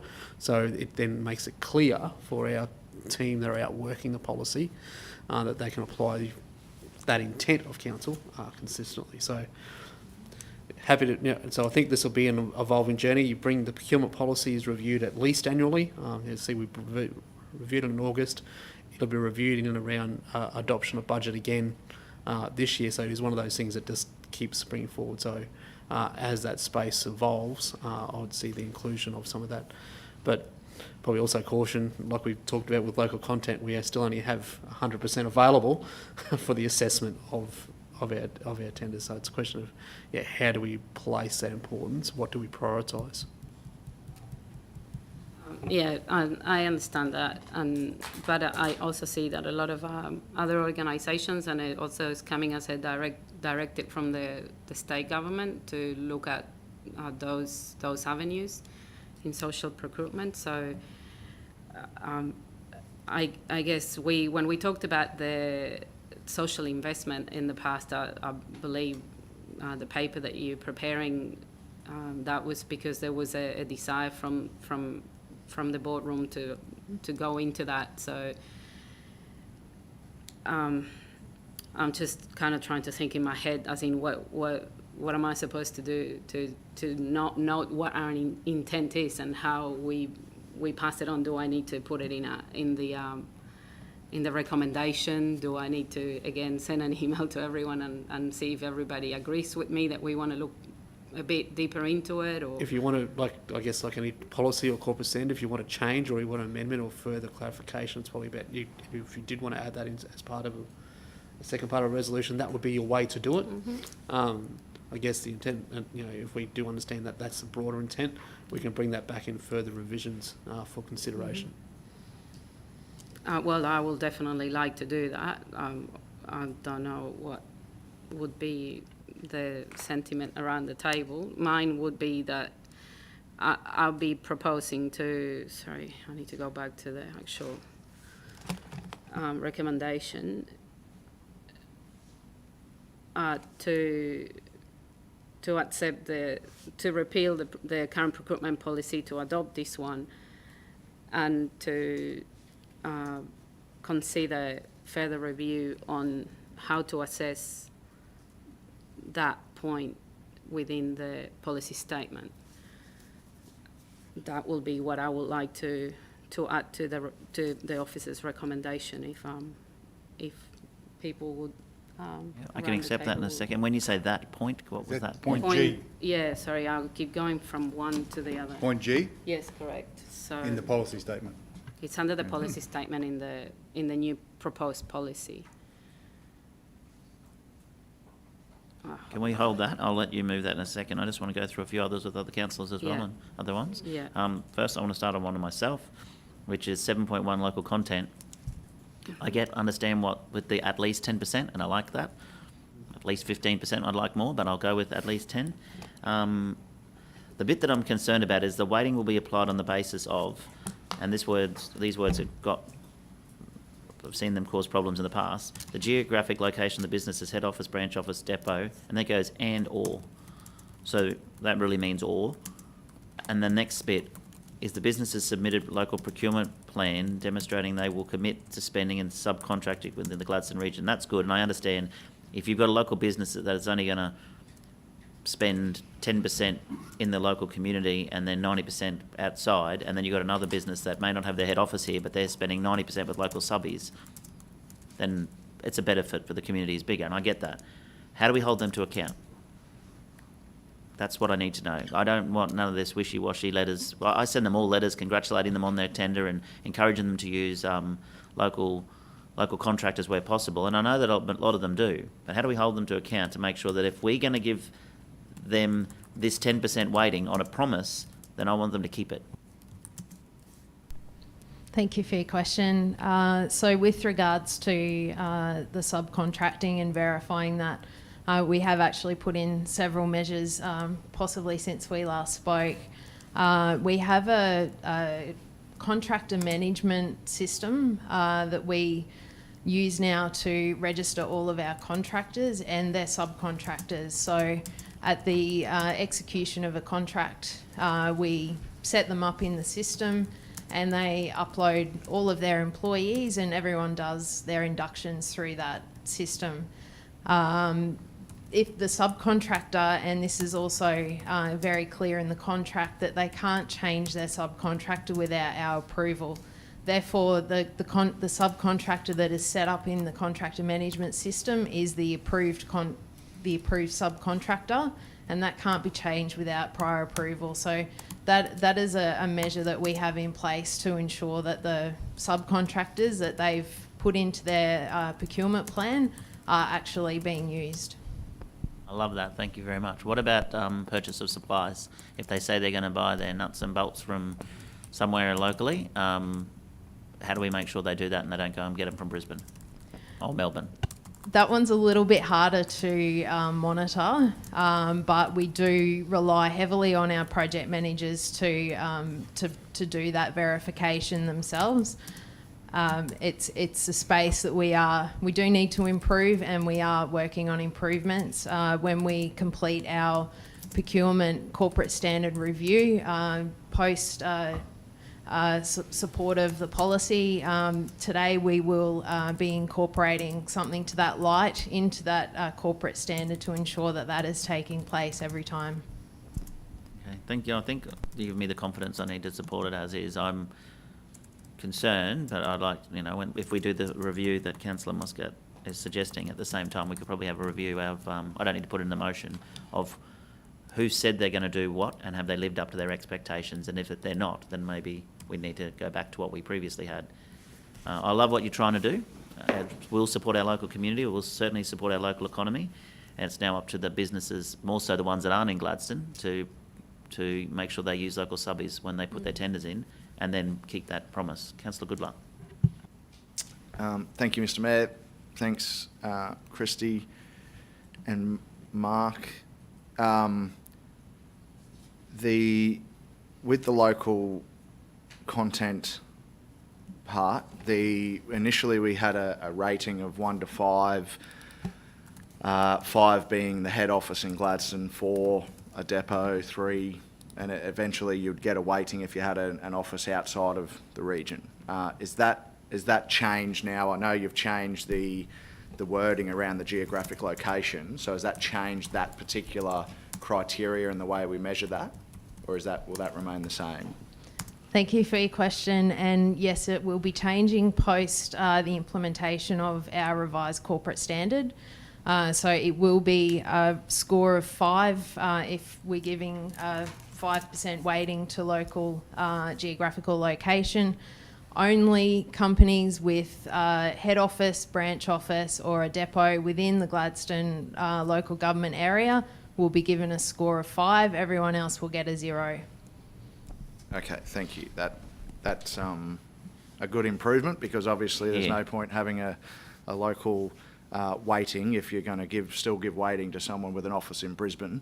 So that's a great improvement. I understand, the points around flexibility with how you apply the weighting percentage. I still think that we need to raise the weighting. If I look at Rockhampton Regional Council's local procurement policies, Mackay Regional Council's very similar. I think Mackay's 15%, Rockhampton's got a 12%, our neighbours in Bundaberg have got a 30%. One thing that I note, which I'm not sure whether we've looked at or not, but from what I can gather, the Rockhampton and in particular the Mackay local content policy actually has a gradually declining weighting based on the dollar value of the contract. So it might be a 15% weighting at a contract over 500,000, a contract over $1 million will drop down to 10%, a contract over 1.5 million will drop down to 8%, which probably makes sense to me. I'd obviously the more dollars you're spending, probably the less weighting you might find that you have to apply to those contracts. So I'd be happy to look at that, perhaps if during the course where we're looking at a potential review. The only I'd still like to see, I'd like to put that we consider a 15% weighting. I note the comments in the report that there's only 2 instances where a local business hasn't won a contract over that 500,000 mark. And as a counter argument to that, though, if the weighting was 15% as opposed to 10, it wouldn't have made a difference in those scenarios anyway. So that's not a huge concern for me. The main problem that is a concern for me is the procurement under 15,000, which represents, I think, from memory, about 95%, 96% of our total contract spend. And I've got no doubt that procurement figure has probably got a high local content percentage anyway, but I don't have visibility of it. So whilst this local content policy, we're talking about it in the context of contracts over 500,000, or sorry, over 15,000 predominantly, that's 4% of our total spend. If we apply a 15% weighting, that's going to flow through to that under 15,000. So that's why I'd like to see, put forward that we raise it to 15%. I think from myself, having 85% of the weighting that we can still apply to technical and capability criteria is still the vast majority of the weighting. But it just, particularly in the future, we've gone through a tough time, as has the rest of the state and the nation with COVID impacts. We're not out of the woods yet. I would like to see a little bit higher in that weighting, and then perhaps if we look at that gradual decline depending on the value of the contracts, maybe that's a sensible thing to apply in future. But I'm happy to wait, Mr. Mayor, but I'll foreshadow that I'd be happy to move that motion shortly. Councillor Muscat? Thank you. I guess with what Councillor Goodluck is saying, I'm not opposed to changing this. However, we just heard that we only have 100%. So, and then that was what was said to me when we looking at adding different weightings into the assessment. So, and I have to say this again, that local content is not necessarily the same as local value and local benefit. So perhaps we can look at adding another 5%, if that may not raise it to 15, but another 5% in which we look at how that activity is actually creating, it's not just social benefit, but economic and environmental benefit to the region. So, which is not always translated in the, in the where the head office is or how far the head office is from here. We have instances in which a contractor can come from a neighbouring area, but will be using mostly resources and supplies from all across our region, and also sometimes also provide social benefits. I mean, there's a number of different scenarios that we could look at, but that's, to me, we need to see local content or procurement not just as a location situation and seen as a locality geographical situation, but more as a how does it benefit widely. For example, if you look at people that might be doing a lot of work in the Agnes Water area, or in other, they might have a head office in Bundaberg, so I know they still get some kind of benefit because they're not that far away, but.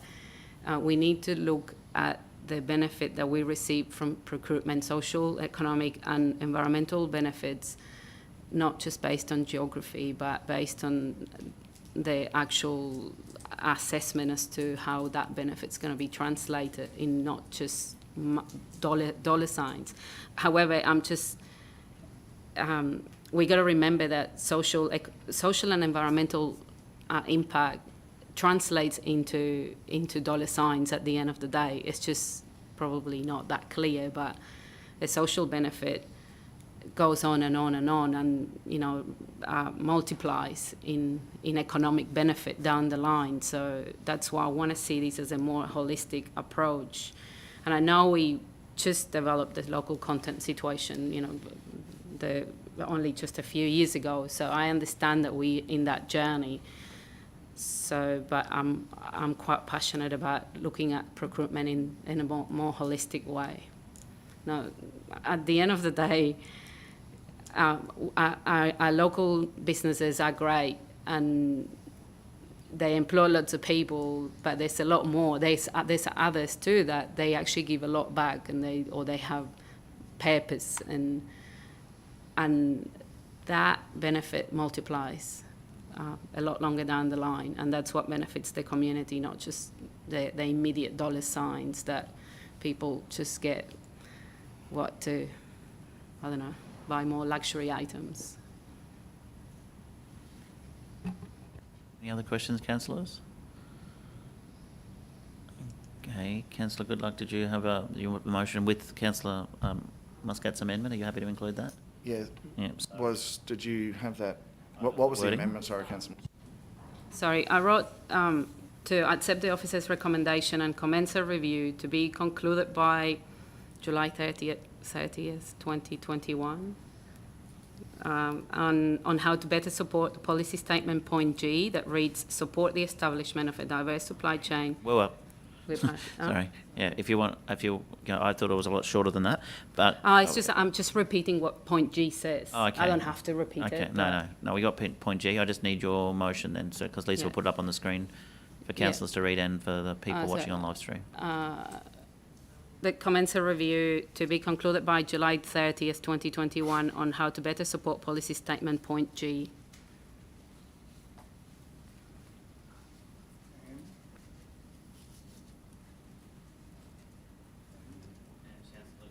Wanted to increase that to 15%.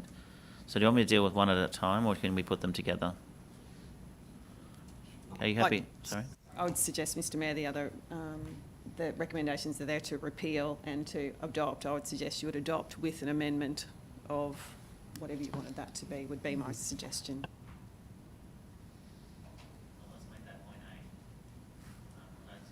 Controversial. I could be wrong. So, point A, are you happy to accept Councillor Goodluck's amendment? I'll make it your motion, seeing you did put it first, Councillor Muscat. Oh, can I go back to that screen? And that can be point A. And point B, that it be the, what was it, Councillor Goodluck, it be increased to 15%? The percentage be increased to 15%? Yes. Can I just ask in regards to the time frame, not that I'm against it, but is that the 31 July, is that achievable? And if so, what potential impacts on other work would that have? Is that not a concern, or it is a concern? Just want to know. The only piece outside of our control within that space is that there is a revision of the local government regulation currently started, and there is talk around potentially including something around social procurement.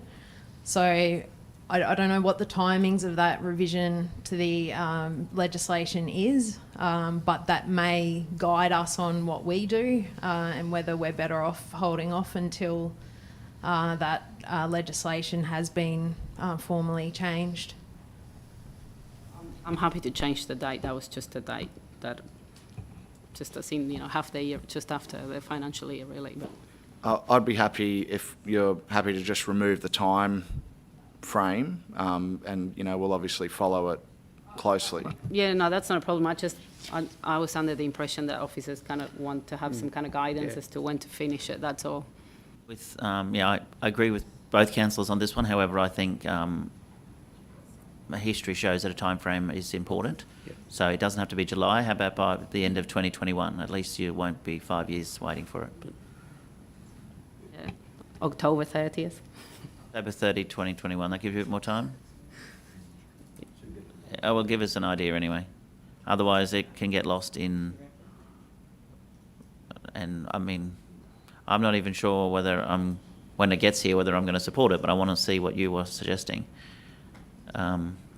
I believe that there's a potential of looking at lots of things, including what some of the points that Councillor Goodluck was making. I'm not trying to change what we have. I'm just trying to make it better with a more of a holistic review where we look at different things. And it's great. I didn't know there's some changes in the regulations coming, so that's probably a good time as well. Are you happy with the end of 2021, or do you want it to October? Your motion, Councillor. October 31st, so that makes Thank you, it. Halloween. Thank you. I'm happy to second the motion, Mr Mayor. I know that it is not an easy thing, as we've discussed, to identify and measure the social impacts, and so that would be a difficult body of work, I'd imagine. So hopefully perhaps this regulatory body of work might assist us there. But the one thing we do know is that every dollar that's spent in our community is a dollar that multiplies within our community, and that's a small impact that we can make. So I'm happy to second that motion. Thank you. But now I give councillors an opportunity to debate the new motion. Any other questions or comments, councillors? Okay, thank you. Then I have a mover in Councillor Muscat and a seconder in Councillor Goodluck that that we commence a review to be completed by the 31st of October 2021 on how to better support policy statement G, repeal P 20916 procurement policy, is that right? 19, yep. 19, that makes more sense. And adopt P 2021-01 procurement policy as attached, with the amendment of increasing the minimum local content weighting in 7.1A to at least 15%. All in favour? The motion is carried unanimously. Thank you, councillors. We'll move to the next item on the agenda, which is the revised Councillor Code of Conduct policy. And staying with you, Mark. Thank you, Mr Mayor. This is a revision of the Councillor Code of Conduct policy to recognise and update the changes to essentially the attached table that was part of the previous policy. So that referred to the previous policy that was under the former Act in 2018. That table and Code of Conduct from the state has been updated in August last year. So this policy has been updated to reflect those changes. So there is some other options there with respect to this policy, that whether you even choose to repeal council's policy and just apply the state's, and that option is available to you. Sorry, I must have read it wrong. I thought that was the option. I thought that was the recommendation. No? No, it's not. Okay, sorry. Hang on, you'll have to give me a second now. So, No, I'm prepared to move the recommendation, Mr Mayor, based on the fact that at this particular stage, I think the state review is still work in progress. And whilst it's noted in here that we don't actually have to have a councillor code of conduct, I think it's appropriate and it's good due diligence that we do have one. And when I'm, in my opinion, quite satisfied that all has settled and the Queensland Government has their legislation comfortably in order and supported by the LGAQ and perhaps local governments en masse, then perhaps we could consider that statute law. But in the meantime, I'm prepared to move the current recommendation, which I think has been very appropriate by the officers. Okay, before I get a second, Councillor Tanya, can you clarify that? Yeah, certainly. Just to confirm that the original policy included an attachment which was a particular version of the Councillor Code of Conduct for councillors in Queensland that is released by the state. So the amended policy actually removes that attachment. It states that council will comply. We endorse that. We will comply with it. But we've actually removed the attachment, which means that we won't have to keep coming back should future versions of that arise. So the attachment is not the state's version of the Councillor Code of Conduct? It was a previous version. A new version was released last year, so it was a September 2018 version. This is the current Code of Conduct for councillors in Queensland is August 2020. The legislation states that Code of Conduct applies regardless of whether we have a Code of Conduct or not. It's an administrative change, really, just removing it as an attachment. I'll get a second for Councillor Churchill's motion first. Second to Councillor Hanson. So why wouldn't we just adopt the states? I'm not sure why we have adopted the states. It's just that we're no longer attaching a copy of that to the policy. So the policy says we will follow the state's Code of Conduct. So if the Code of Conduct of the state changes, we follow that. We don't have to bring the policy back for review because we're saying we follow that. So just there is an attachment. I've read the attachment, and I assume that was exactly the states. It was. All right. In essence, Mr Mayor, the intent of my motion with the recommendation is that we alleviate the administrative quagmire that we get caught up in every time that there is another change, another review of the state legislation based on Councillors' Code of Conduct. And I have absolutely no doubt whatsoever that there will be another change looming with recent findings from other court cases just recently. So, if that's likely to happen, I think it just alleviates the administrative pressure, but at the same time, this is our policy. This is our policy. It's no resolution that effectively says that we're following it every time that there is a continual change. This is our policy. It makes a lot more sense. Councillor Goodluck, got a question? Thank you, Mr Mayor. I'm not going to die in the ditch over this one, Councillor Churchill, but to me this just feels like a redundant policy. The state, we have to comply with the state legislation. The state has the Code of Conduct. We're all well aware of what the Code of Conduct is. Our only policy is refer to the state's Code of Conduct. I'd be happy to consider the alternative recommendation, which is just to remove the policy. We're subject to be held to account by the state's policy, and perhaps we should just leave it at that. Without a point of order, not asking you to die in the ditch on it, is that the officers in their due diligence have brought us a recommendation which I think is most appropriate at this stage. Before we jump to the conclusion at some stage when the state government directs us to accept the legislation per se, we're a membership-based organisation to the LGAQ. I think that time will probably arrive at some stage, Councillor Goodluck. I tend to agree with you, Councillor Goodluck, but I think having a policy to accept a policy from the state just for the sake of having a policy is probably not a bad thing when you talk about Councillor Code of Conduct, and it doesn't hurt for us to have the policy. I'm sure that Tanya can handle it, although it's Tanya's last day in this role. So, so thank you, Tanya, for all your work. And so I think we can just accept the officer's recommendation as attached. I don't think it's going to cause too much pain for anyone. Can I just also make an additional comment here? It's not only just for us as well. I think we need to understand that this is for everybody. This is for all our residents. This is for potential candidates coming up for the future.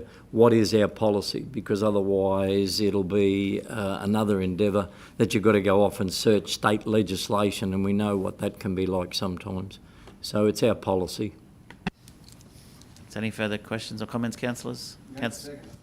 I do. Move Councillor Churchill, second Councillor Hanson. Any further comments? No. I'll put the motion all in favour, and it's carried. Thank you, councillors. We might break for morning tea, and we'll be back with the live stream shortly.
Gladstone Regional Council are committed to fostering a proud, involved and engaged community.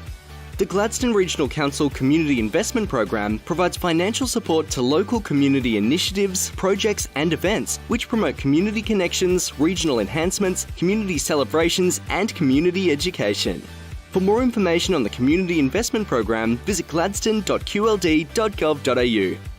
Gladstone Regional Council. Connect, innovate, diversify.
Gladstone Regional Council are committed to fostering a proud, involved and engaged community.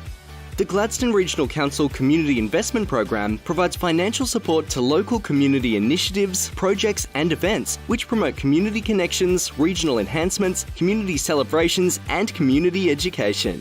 For more information on the Community Investment Program, visit gladstone.qld.gov.au. Gladstone Regional Council. Connect, innovate, diversify.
Gladstone Regional Council are committed to fostering a proud, involved and engaged community.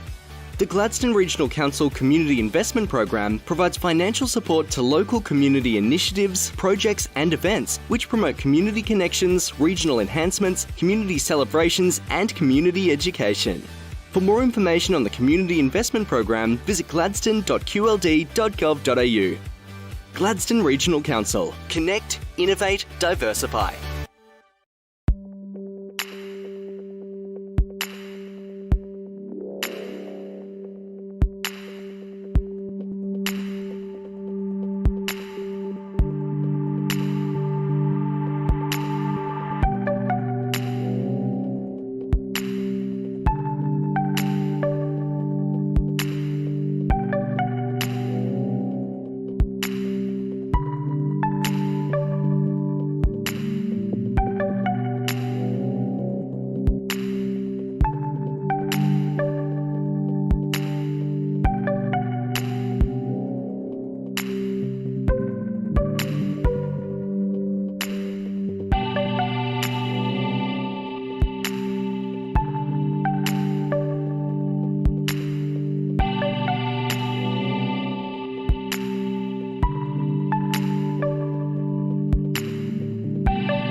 Gladstone Regional Council are committed to fostering a proud, involved and engaged community.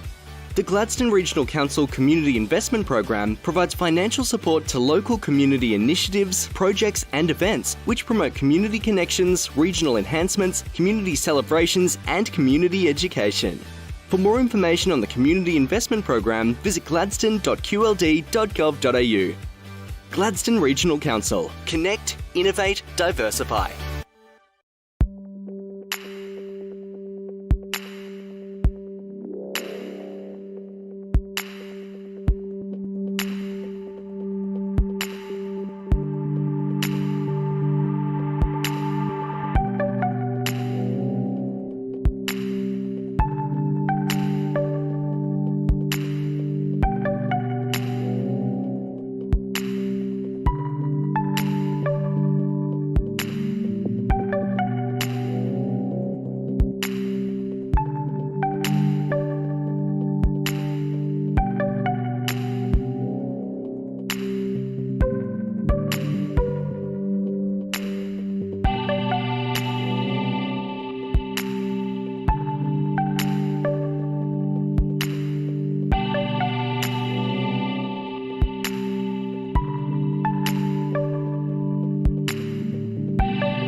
Gladstone Regional Council are committed to fostering a proud, involved and engaged community. The Gladstone Regional Council Community Investment Program provides financial support to local community initiatives, projects and events which promote community connections, regional enhancements, community celebrations and community education. For more information on the Community Investment Program, visit gladstone.qld.gov.au. Gladstone Regional Council. Connect, innovate, diversify.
Gladstone Regional Council are committed to fostering a proud, involved and engaged community. The Gladstone Regional Council Community Investment Program provides financial support to local community initiatives, projects and events which promote community connections, regional enhancements, community celebrations and community education. For more information on the Community Investment Program, visit gladstone.qld.gov.au. Gladstone Regional Council. Connect, innovate, diversify.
Gladstone Regional Council are committed to fostering a proud, involved and engaged community.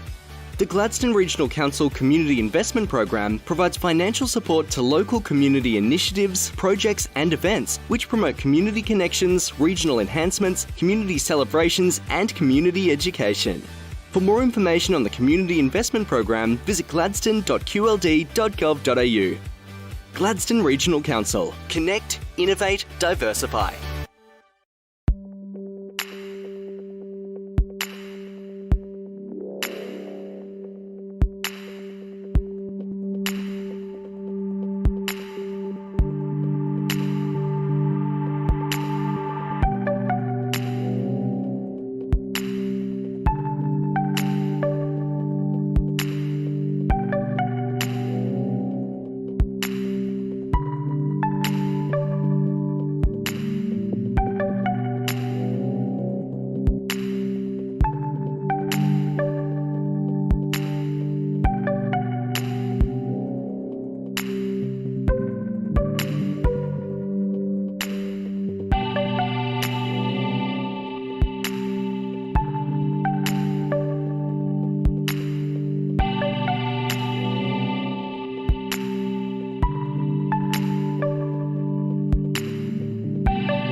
Gladstone Regional Council are committed to fostering a proud, involved and engaged community.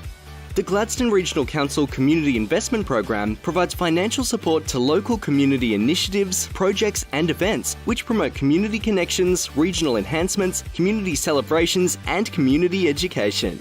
For more information on the Community Investment Program, visit gladstone.qld.gov.au. Gladstone Regional Council. Connect, innovate, diversify.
Gladstone Regional Council are committed to fostering a proud, involved and engaged community.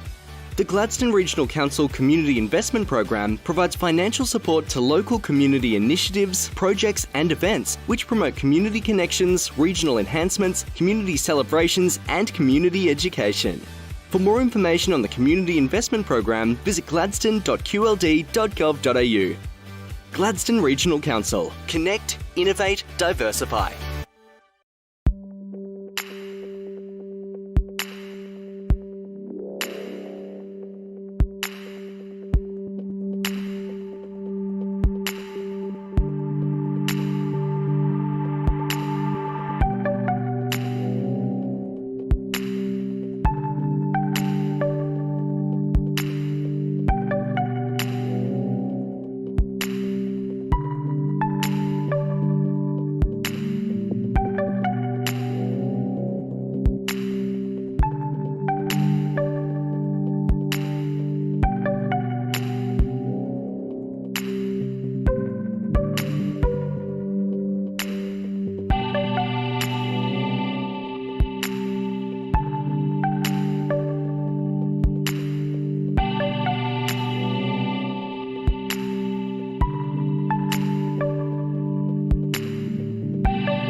Gladstone Regional Council are committed to fostering a proud, involved and engaged community.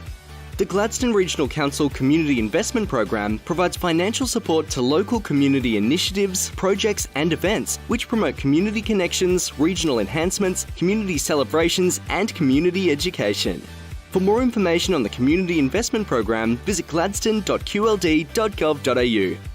Gladstone Regional Council. Connect, innovate, diversify.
Gladstone Regional Council are committed to fostering a proud, involved and engaged community.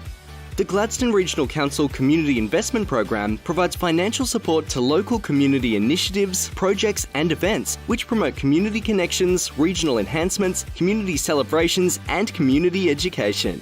For more information on the Community Investment Program, visit gladstone.qld.gov.au. Gladstone Regional Council. Connect, innovate, diversify.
Gladstone Regional Council are committed to fostering a proud, involved and engaged community. The Gladstone Regional Council Community Investment Program provides financial support to local community initiatives, projects and events which promote community connections, regional enhancements, community celebrations and community education. For more information on the Community Investment Program, visit gladstone.qld.gov.au. Gladstone Regional Council. Connect, innovate, diversify.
Gladstone Regional Council are committed to fostering a proud, involved and engaged community. The Gladstone Regional Council Community Investment Program provides financial support to local community initiatives, projects and events which promote community connections, regional enhancements, community celebrations and community education. For more information on the Community Investment Program, visit gladstone.qld.gov.au. Gladstone Regional Council. Connect, innovate, diversify.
Gladstone Regional Council are committed to fostering a proud, involved and engaged community.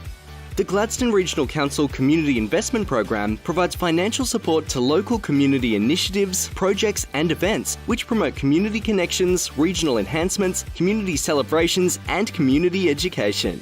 For more information on the Community Investment Program, visit gladstone.qld.gov.au. Gladstone Regional Council. Connect, innovate, diversify.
Gladstone Regional Council are committed to fostering a proud, involved and engaged community. The Gladstone Regional Council Community Investment Program provides financial support to local community initiatives, projects and events which promote community connections, regional enhancements, community celebrations and community education. For more information on the Community Investment Program, visit gladstone.qld.gov.au. Gladstone Regional Council. Connect, innovate, diversify.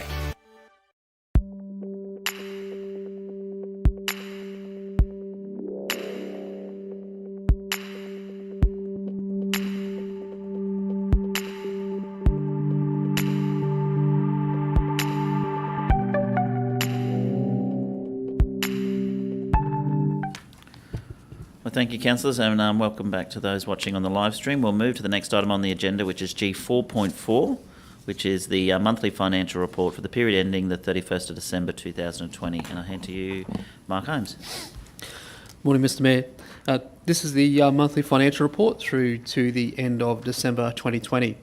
With respect to our revenue items, we're around about 80% of budget at this point in time, which is where generally from a cash flow perspective we would ordinarily be, with the balance of our rates and utility charges to come in through our water consumption charges being the big revenue item that's outstanding in that space.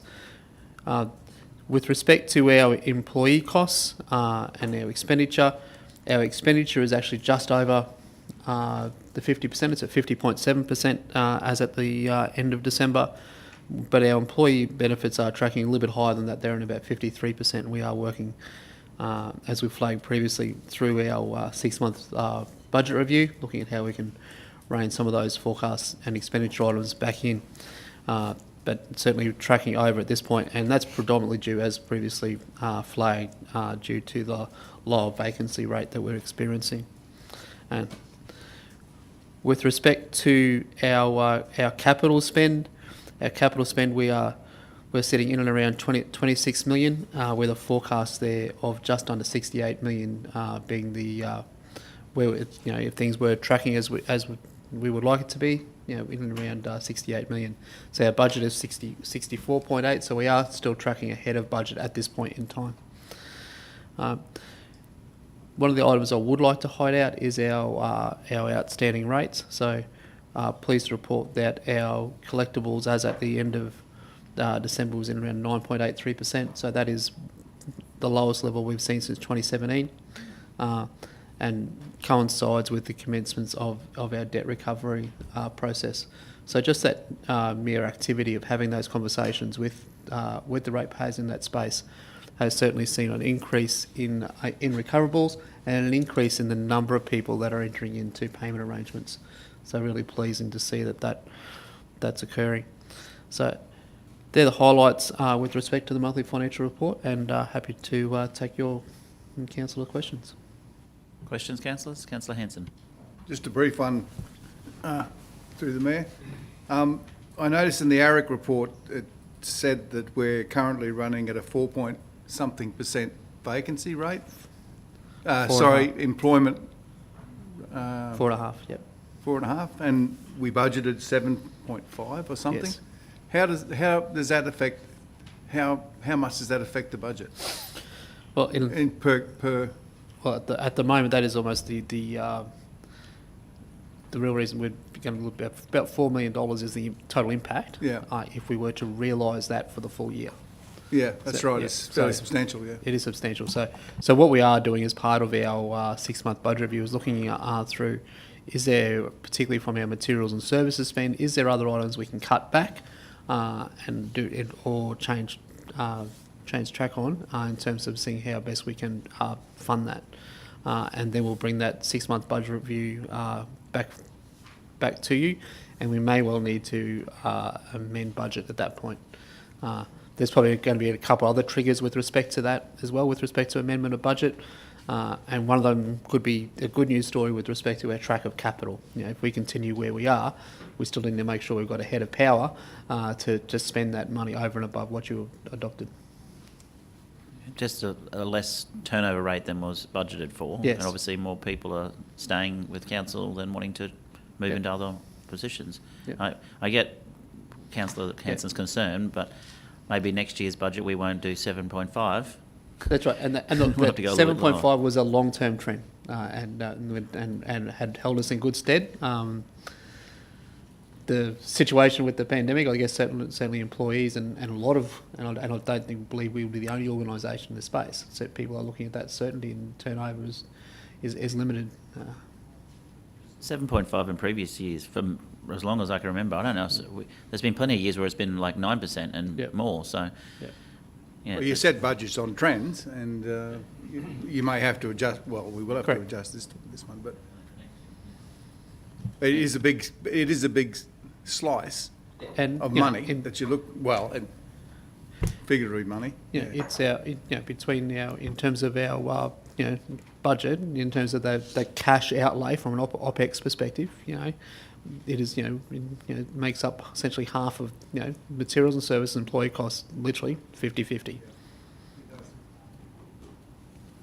any other questions, councillors? Councillor Churchill.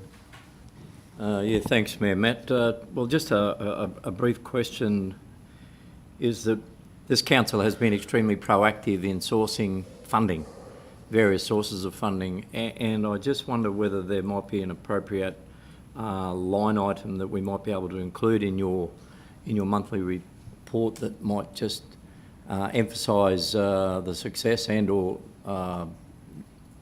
no success in the area of funding, especially going forward with COVID and certainly other areas at a higher level. Not necessarily saying we want to drill down into each and every one of them, but I'm just wondering whether it's being covered in some way in amongst your various groups that you have within your budget, or could we make it a line item? And well, I guess we've got that detailed funding analysis on page 16 there that breaks out all of our funding receipts for the year, particularly with respect to projects and what we to certainly could highlight and what grants we've achieved. But given that this is actually a report of actual and actual against budget, so given in mind that a lot of our grants that we're trying to be successful in are generally for future years. So we can highlight those, but the impact generally on the current year is minimal.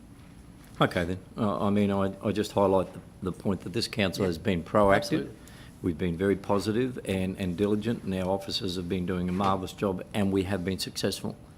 But at the same time, I wouldn't like to think that would detract from our endeavours to increase the financial assistance grants as well. So We'll never take away from that argument. Okay. Any other questions, councillors? If not, can I have a mover for the officer's recommendation, please? Move Councillor Branthwaite, second Councillor O'Grady. Sorry, Councillor Cameron, next time. All in favour? That's carried.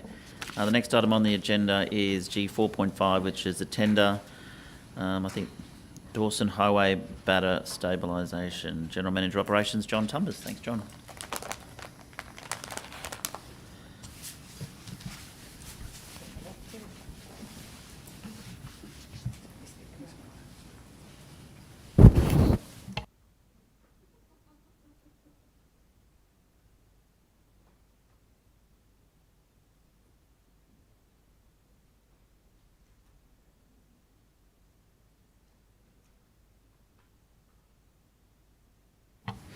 Thank you, Mr Mayor, and Happy New Year, councillors, for 2021. Look, this report seeks to enter into a contract with Australian Marine and Civil for Dawson Highway Batter Stabilisation. It's for slope remediation works between Far Street and Breslin Street. It went to tender and received 2 conforming submissions. The submission from Australian Marine and Civil scored the highest overall in the evaluation process. The tendered value is just over $540,000, which is within the existing funds for the project. I'll open for any questions. Councillor Trevor, and then Councillor O'Grady. Sorry, I'm not used to it. I'm happy to move, Mayor. You will seconder for that first, Councillor Hanson. Now, Councillor O'Grady had a question. Yeah, thank you. John, I was just wondering, it says it's on the Dawson Highway, which Dawson Highway, I believe, is state government. So have we got funding for that, or is that part of council land?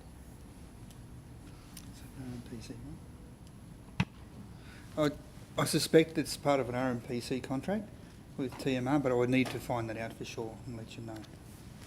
Okay, thank you. Yeah, just that because it's on Dawson Highway, I just thought that's state government land. Thank you. Councillor O'Grady, are you happy with that? Yeah, as long as you The get back to me previously with that. work done in that area has been done by council, but I get what you're saying. It's a state-controlled road. Yeah, I thought the original battering was done by us, wasn't it? Our staff, whether Our we staff, were, whether we anyway, were but I don't know whether it was funded by Main Roads.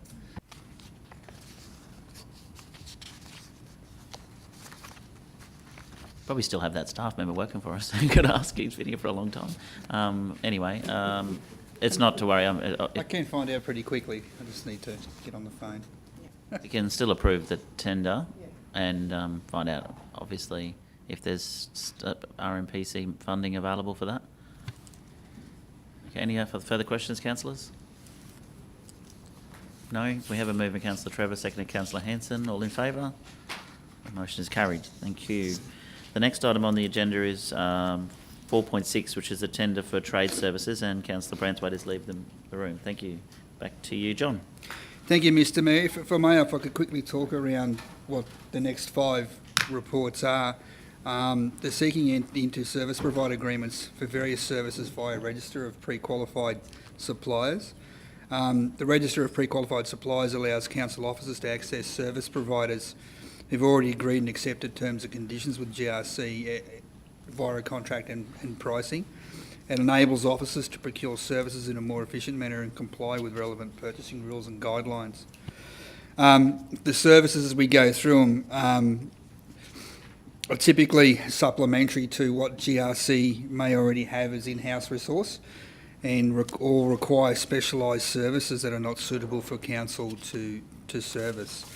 So the first one is a tender for welding trade services, seeks into service provider agreements for the provision of welding services under the register of pre-qualified suppliers. The successful tenders are Purcell's Engineering, Programmed Industrial Maintenance, McManion Fabrications and Orsino Projects. Open to questions. Thank you, John. Questions? Councillor Churchill? I don't have a question, Mayor Matt. I'm prepared to move the officer's recommendation. I only wanted to just clarify in dot point 2 if these successful tenders are working diligently and fulfilling their requirements under the tender process, it's very likely that they won't come back here for another 5 years. Would that be correct? In understanding with the option to extend the arrangements for 3 further periods of 1 year, each at council's discretion. That's not the board deciding that. That would be the Gladstone Regional Council operational arm. Is that correct? Yes. Okay.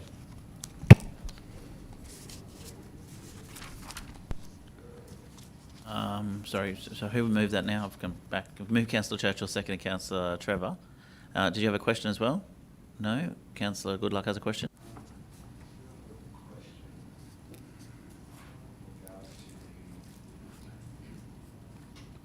Sorry, I do have a question in regards to the evaluation.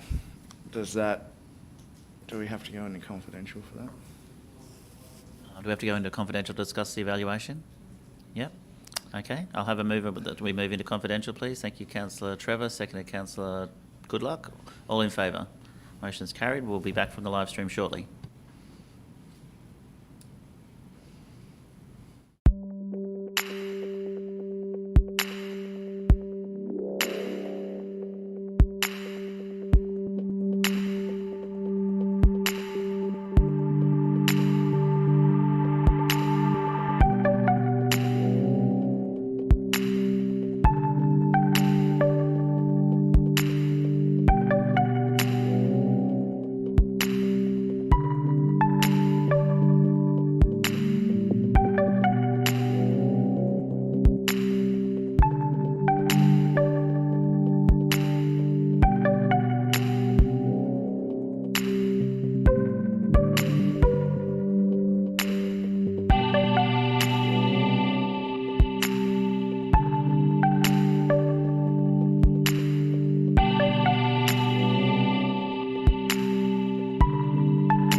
Thank you, councillors, and welcome back to those watching on live stream. We moved into confidential under the local government regulations, subsection 254J, subsection G, and questions were asked from councillors around the evaluation of the assessment by officers. So we'll now move on to further questions from councillors, please. Is there no further? Thank you, Councillor Churchill. Mr Mayor, you've got a mover of the motion and you've also got a seconder of the motion. I do. It's moved by yourself and seconded by Councillor Trevor, but I'd like to see if any further questions. No further questions. I put the motion. All in favour? Motion's carried. Thank you. We'll ask for Councillor Branthwaite to be back in the room, please. And Councillor Muscat, I believe you have a conflict in the next one.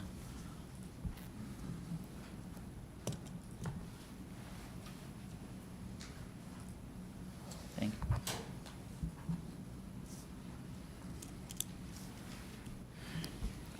Mr Mayor, if I may, while we're waiting for Councillor Branthwaite to come in, I do have an answer to Councillor O'Grady's question regarding the first contract. Answer that. The project is actually partially funded by the federal government's local roads and community infrastructure program, and it is a DTMR road. We're doing the work.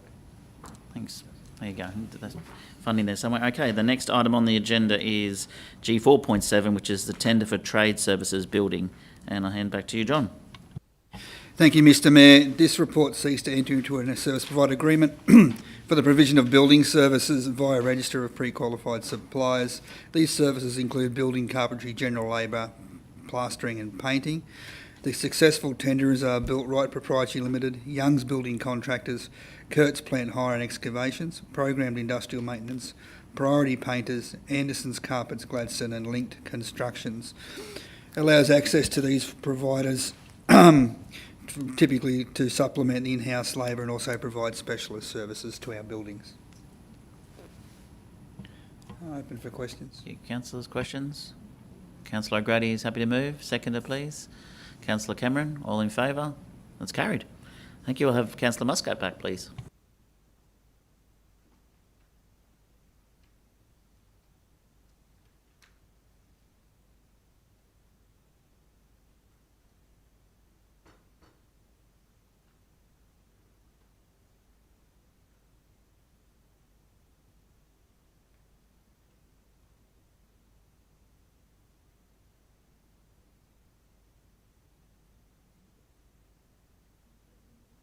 Councillor Muscat. The next item on the agenda is 4.8, which is the tender for trade services concreting. Back to you, John. Thank you, Mr Mayor. This one seeks to enter a service provider agreement for concreting services via a register of pre-qualified suppliers.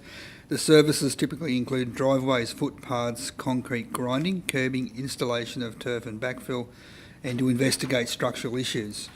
The successful tenderers are Miriam Vale Plant Hire, Young's Building Contractors, Haast Group and Simmons Civil Proprietary Limited. I'm open for questions. Councillor Hanson, you moving or is that a question? Move Councillor Hanson, seconded by Councillor Cameron. Any further questions? Relatively easy one, all in favour? That's carried. Thank you, John. The next item on the agenda is G4.9, which is trade services electrical. Thank you, Mr Mayor. This one seeks to enter into an SPA for electrical services via a register of pre-qualified suppliers. The services include typical maintenance installation works on lights, outlets and switches, cable laying, fault finding, particularly during power outages, and coverage for our in-house electrical services. The successful tenderers are Platinum Electricians, Electroco Proprietary Limited, Grey Electrical and Air Conditioning, Unicorn E&I Specialist and Barnes Electrical Services. I'm open for questions. Questions? Councillor Churchill moves, seconded Councillor Goodluck. Any further questions? Put the motion. All in favour? That's carried. Thank you. And the final one of the tenders is Trade Services G 4.10 Plumbing. Thank you, Mr Mayor. This report seeks to enter into a service provider agreement for plumbing services via a register of pre-qualified suppliers. The services include repairs to taps, pipes and meters, fixtures, coverage for in-house plumbers, leak detection, gas fitting, backflow prevention, servicing, roofing and pipe welding. The successful tenderers are SE Plumbing, Bailey Plumbing Gladstone, J&K Plumbing Works and Dakar Plumbing. And I'm open for questions. Councillors move. Councillor Hanson, seconded Councillor Branthwaite. No further questions. I put the motion. All in favour? That is carried. Next item on the agenda is councillor reports. Do I have any written councillor reports? Councillor O'Grady. You did mention the Calliope Rodeo this weekend, which is this weekend, not actually on Australia Day. So Bulls, Boots and Barbecue starts at 4 p.m. Gates open at 3, so everybody's welcome to come along. Any other councillor reports? No, we'll move to the next item on the agenda, which is urgent business. Do we have any urgent business, councillors? Mayor, I have a matter of urgency which I wish to raise with council. No worries, fire away. Mayor, I move that we suspend standing orders on the matter I'm about to raise on the basis that it is genuinely urgent or of an emergent nature and not a change to council policy and cannot be delayed until the next scheduled meeting. The nature of the matter is a possible proposal by the state government to turn the home ground facility near Calliope into a COVID facility for returned overseas travellers. The reason for the urgency is that reports suggest that the matter is to be discussed at a national level at National Cabinet this Friday. As a local representative of this community, I move that standing orders be suspended so I can speak on the matter. Yep, I'm happy for that to happen. Tanya, do I need a motion for that? We do Yeah. need a motion for that. Thanks. Well, Councillor Churchill's happy, well, it's moved by Councillor Trevor, seconded by Councillor Churchill, that we allow this urgent business item. All in favour? Suspend standing orders. Over to you, Councillor Trevor. Thank you, Mayor. Recent media reports, if correct, would indicate that the Queensland State Government is considering using the home ground facility near Calliope as a quarantine facility for arriving overseas Australians, some of whom, based on the evidence to date of past arrivals in Australia, will have COVID in one strain or the other, including the highly contagious new UK variant B117. Reports suggest that the proposal may be put to National Cabinet for approval or otherwise this Friday. Whilst the final decision will ultimately rest with the state and federal governments, who alone will be responsible for the day-to-day care and control of the facility, its residents and staff, I ask that this council, on behalf of our region and its residents, request the state and federal governments take into consideration the following and provide us with answers to these questions before a final decision is made. Question 1. Has it been established by medical evidence or otherwise how the virus recently escaped quarantine in Brisbane, which led to the city being forced into lockdown for 3 days? If not, when is that evidence likely to be available to this community, if at all? Question 2. If the home ground quarantine proceeds and the virus escapes, will the city of Gladstone, Boyne-Tanham and Calliope, including our significant industries, be shut down for the same, similar or longer period we saw with the recent escape in Brisbane? Question 3. What local medical facilities will be used to treat infected travellers, be it Rockhampton or Gladstone, and where will those facilities be and how will they cope? Question 4. Will any of our local existing medical facilities, including our local specialists, be displaced to accommodate a COVID medical facility? And if so, what arrangements are in place to deal with that ongoing necessary service for our community? Question 5. What impacts will home ground being used as a quarantine facility have on our major industries with regard to shutdowns this year and future years, and for local people employed during those shutdowns, given that home ground accommodates significant numbers of specialised workers necessary for the shutdowns to occur? Question 6. How long is the proposed quarantine facility expected to operate? Question 7.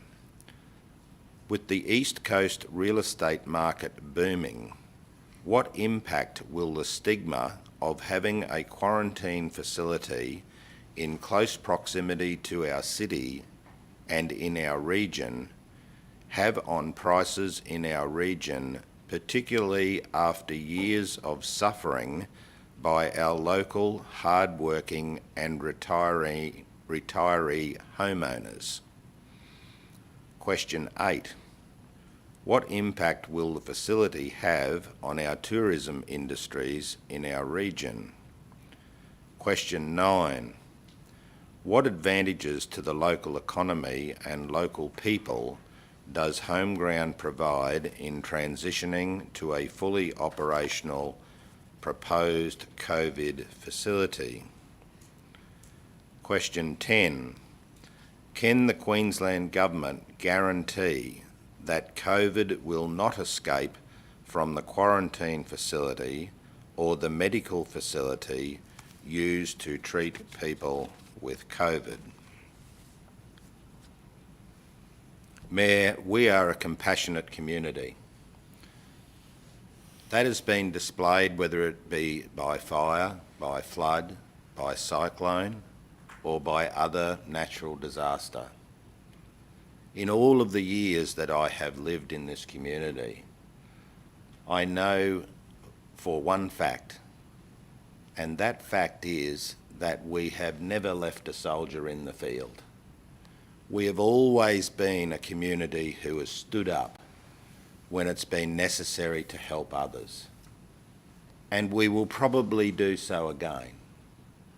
But I think our community deserves and requires reassurance from the state government and the federal government that what they're proposing to do in this instance will not expose us to a risk that we know or ought to know, and that is the possibility of sickness or death to our community and the possibility of our major industry, which is the lifeblood of our community, being shut down on either a short-term or long-term basis.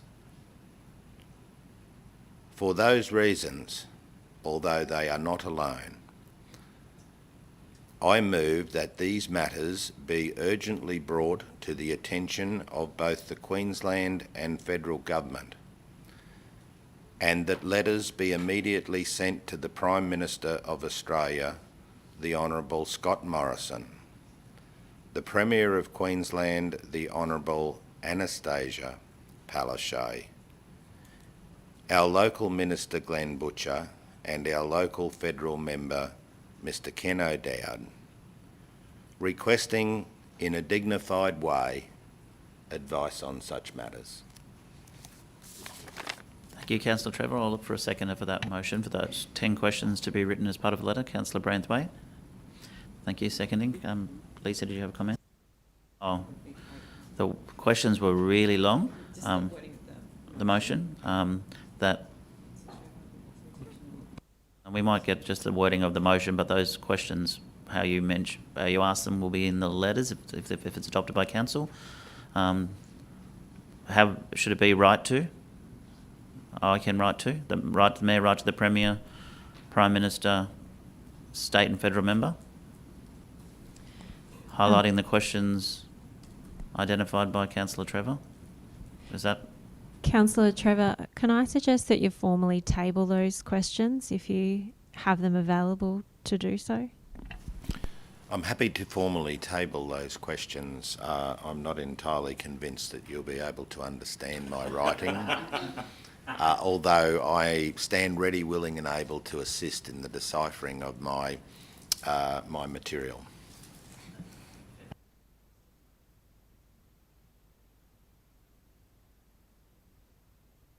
So I formally table those written notes and the 10 questions which I have addressed today.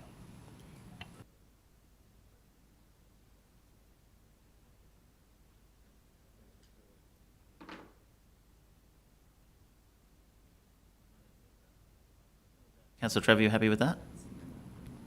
I think we should say regarding the home ground quarantine facility. So people reading further on will know what we're talking about. Raised by Councillor Trevor regarding the potential, it's still only a potential, home ground quarantine facility.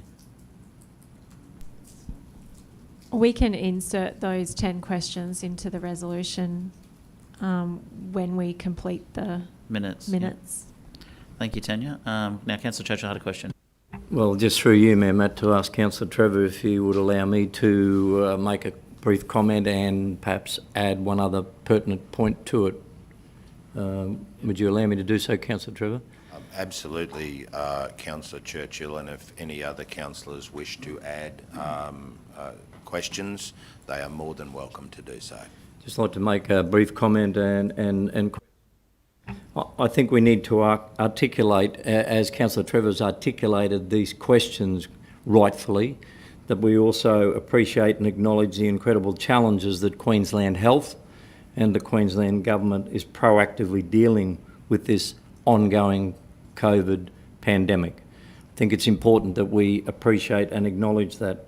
But when we consider what's been happening in the other parts of the world, is that there are many questions to be asked and there's many questions still to be answered. So as Councillor Trevor has rightfully articulated, 10 very, very strong and pertinent questions that we need to get the answers to. But there may be more questions that may be forthcoming.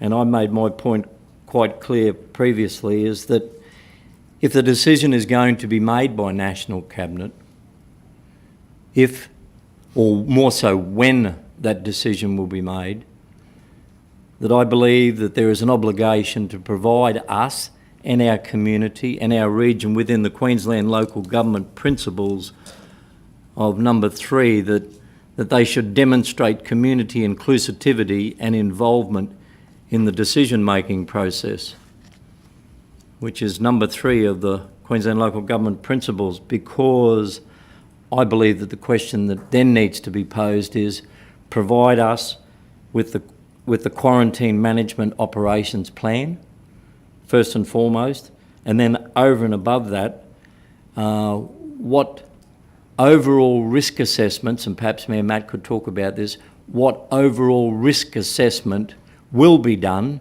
is being done, and will be open and transparent, that will ensure that our region is not vulnerable to the impact that it may have, that it has had on other areas, community well-being, industrial, business economy, and our long-term image, and any impact on further delays that perhaps might be the cancellation of major planned work. So my point effectively is that if, or more so strongly when, the decision is made, and from what we understand, the National Cabinet is meeting this Friday, when that decision is made, we appropriately want to see what the management and operations plan will be, and that needs to be made open and transparent to the people that we represent. Thank you.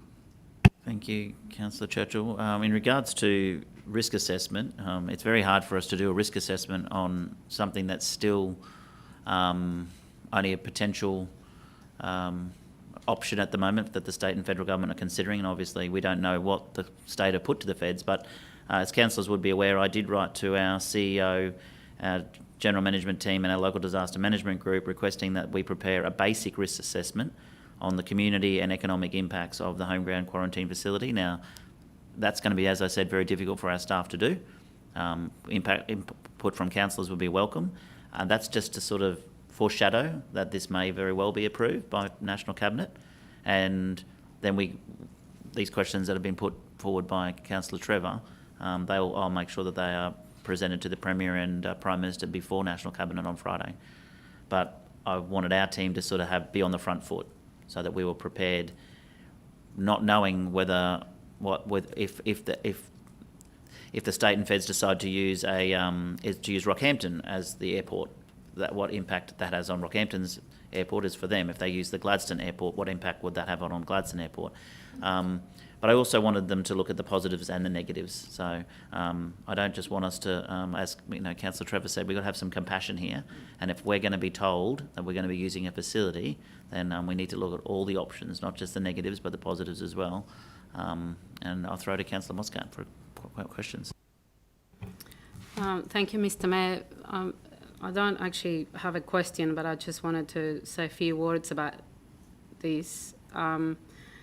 There's been 4,306 deaths in Japan, 18,024 in Canada, 45,407 in my country of birth, Argentina, 9,895 in the Philippines.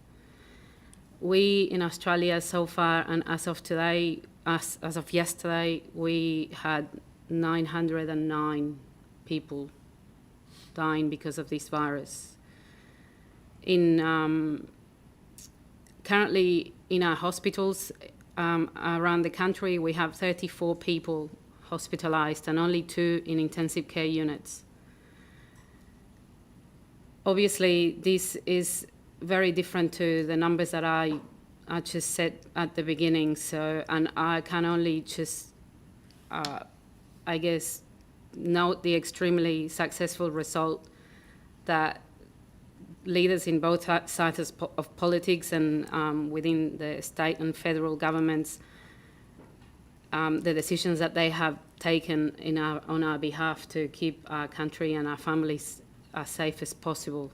And, obviously comparing to what we see in other places, we really have to, I feel very grateful. So I am grateful to our leaders and our scientists, also for allowing us to carry on the closest to normal life possible during this worldwide pandemic.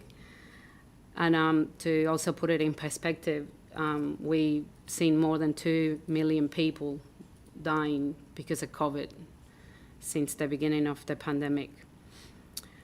So obviously I never lived in a situation like this, and most of us haven't. So I'm definitely scared, and I'm sure everyone else is. I'm scared for my family, my friends, our lifestyle, my livelihood, my partner's livelihood, my family livelihood.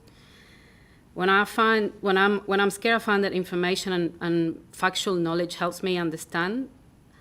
And I know people might feel alone and that they feel that nobody cares about them, especially, in our regional areas.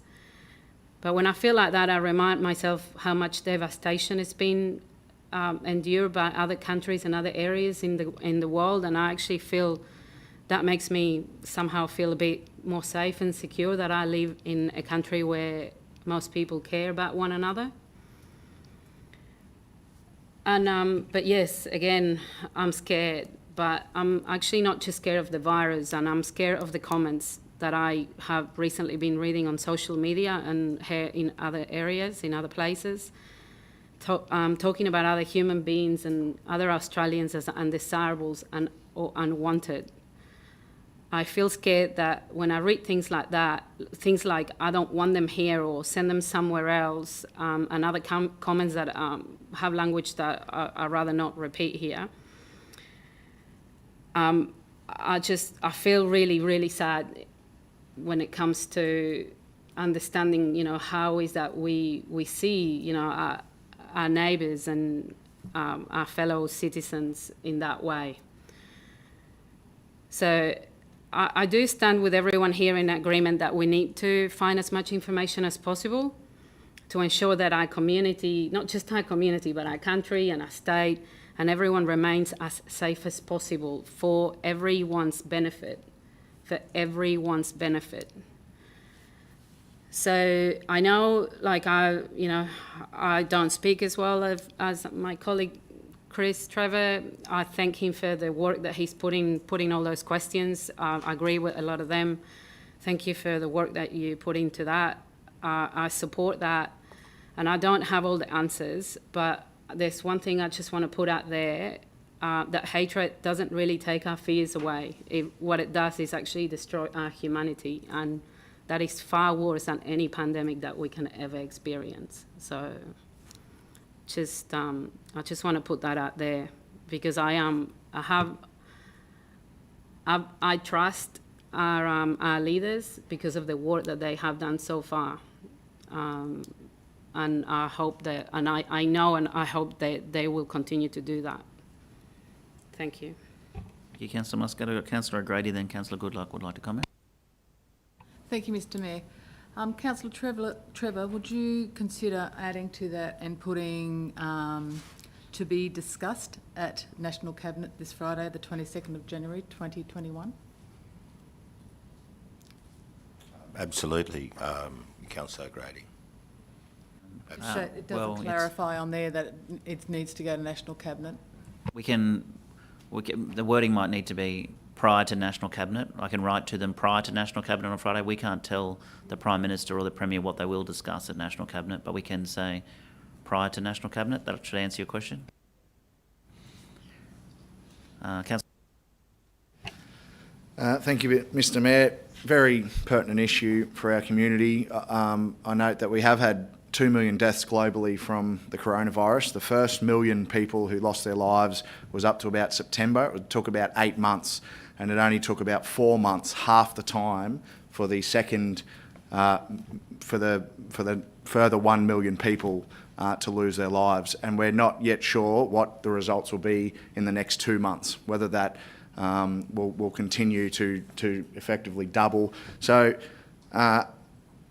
people are rightly concerned.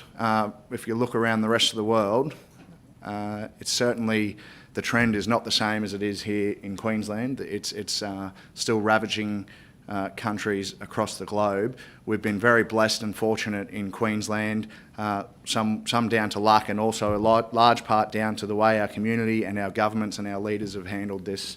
And I've got no doubt that the Queensland government will want to continue that good track record.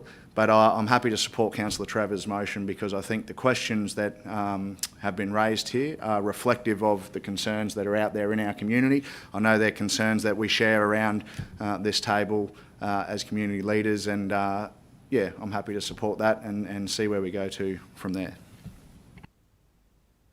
Thank you, Councillor Goodluck. Any further questions or comments, councillors? Councillor Churchill. Yeah, if you wouldn't mind, thanks, Mayor. Matt, just I suppose from my perspective is that on the 19th of January 2021, I think this is also the intent, Councillor Trevor, and I congratulate you on your efforts to ensure that it's put on public record now, because effectively we have had no COVID transmissions to date. We've had no COVID transmissions to date in Central Queensland, and we need it to stay that way. And further, the other comment is that when we consider, and I'm hearing from other councillors, the stats around the world, in many other parts of the world, we've either been fortunate, we've been lucky, we've either been blessed, or it's been very well managed. And if that be the case, then the safety, the health and the well-being, that's what we're here for our people. It needs to remain that way. My question to you, Councillor Trevor, is what's the endeavour now to get an answer as a priority to your questions? Because they can discuss it behind closed doors, they can discuss it, and the Mayor's going to write letters, but what's the response time? We may be waiting a long time. Thanks, Councillor Churchill. I think the community has spoken through all of us, and that they would like answers sooner rather than later. The public consultation process must begin, and begin immediately. And as you quite correctly pointed out previously in this discussion,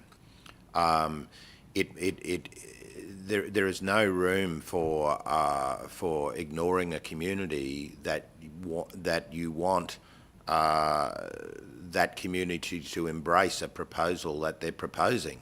It's as simple as that. They must, if they decide to proceed with this proposal, take the community and its leaders along with them on the journey.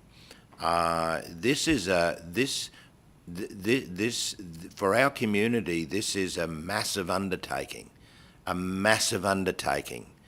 And in 100 years' time, when this pandemic is written about, questions will be asked as to what community leaders did, what various health departments achieved, how we avoided or didn't avoid COVID-19 and the other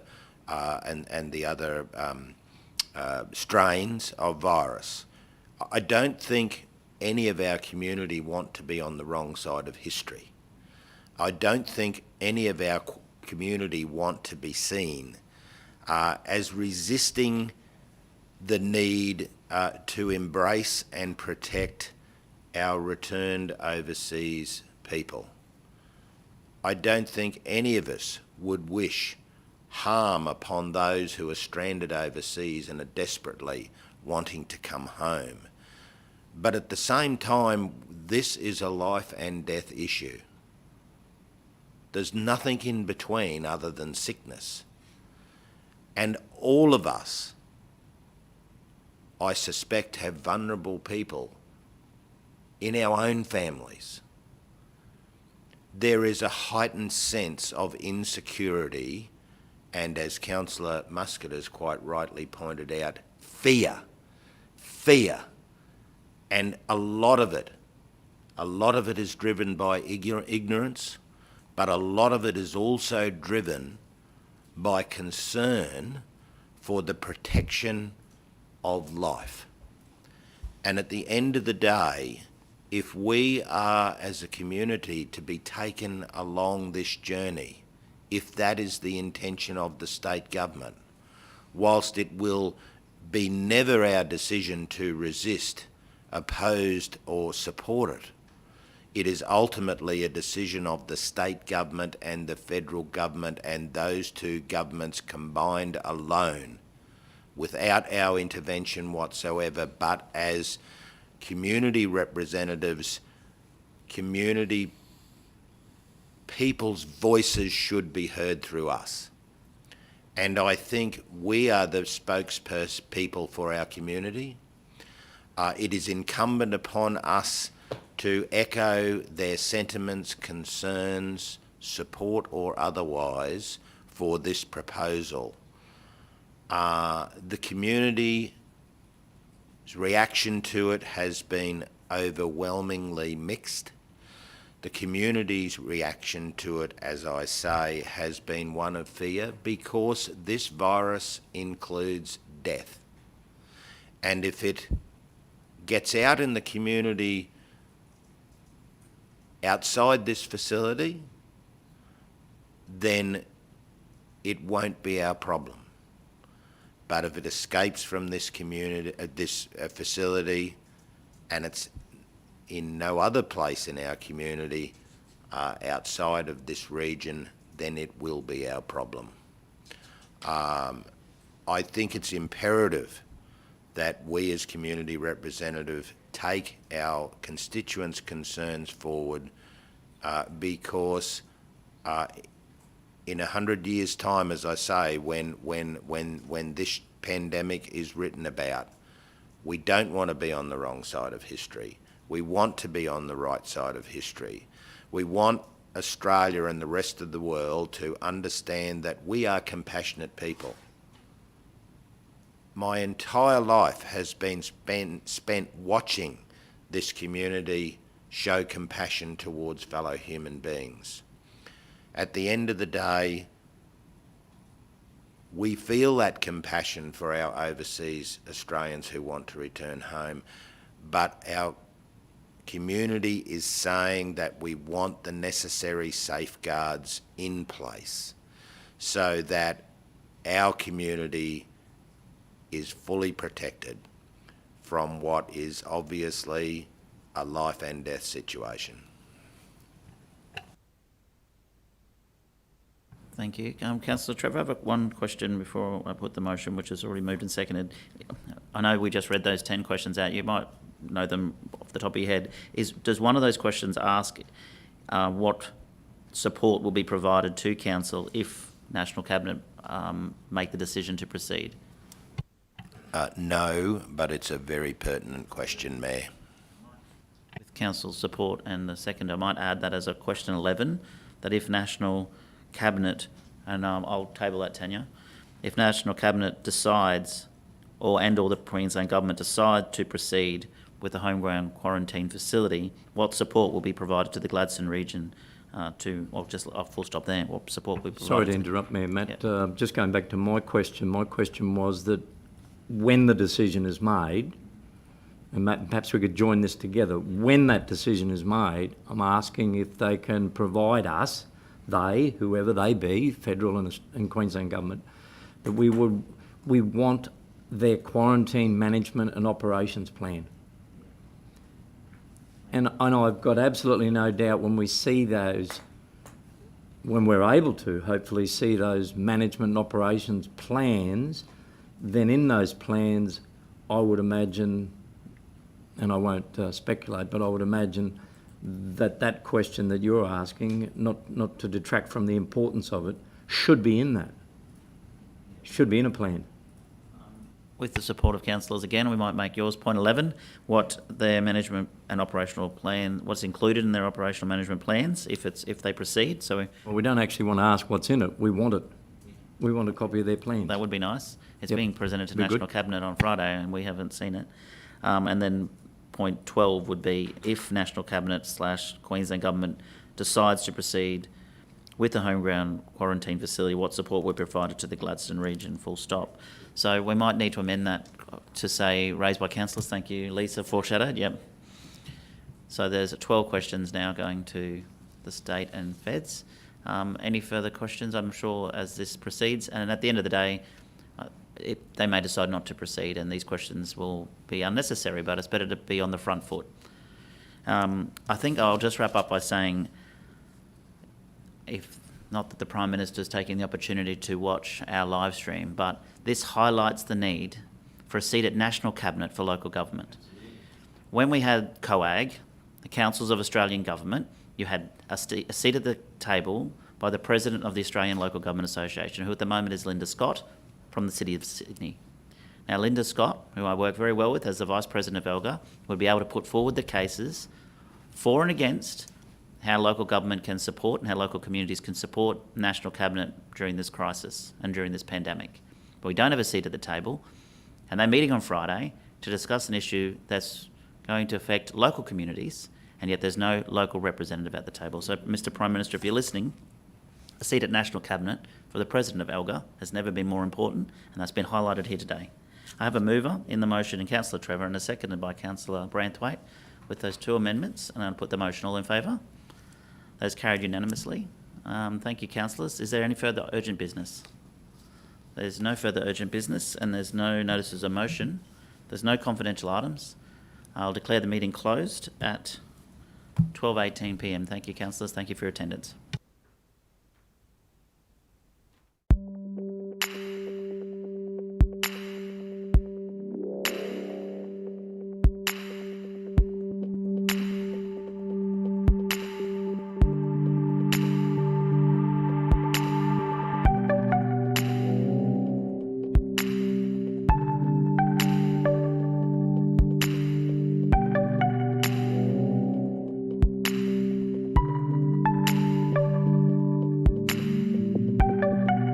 Gladstone Regional Council are committed to fostering a proud, involved and engaged community.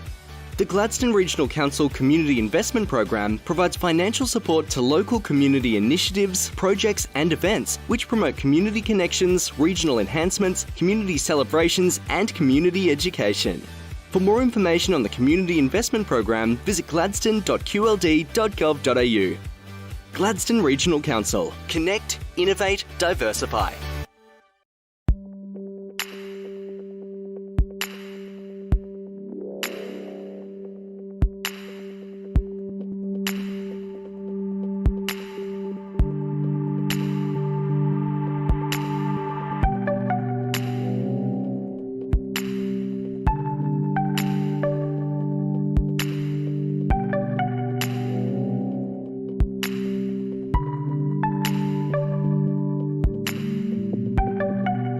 Gladstone Regional Council are committed to fostering a proud, involved and engaged community. The Gladstone Regional Council Community Investment Program provides financial support to local community initiatives, projects and events which promote community connections, regional enhancements, community celebrations and community education. For more information on the Community Investment Program, visit gladstone.qld.gov.au. Gladstone Regional Council. Connect, innovate, diversify.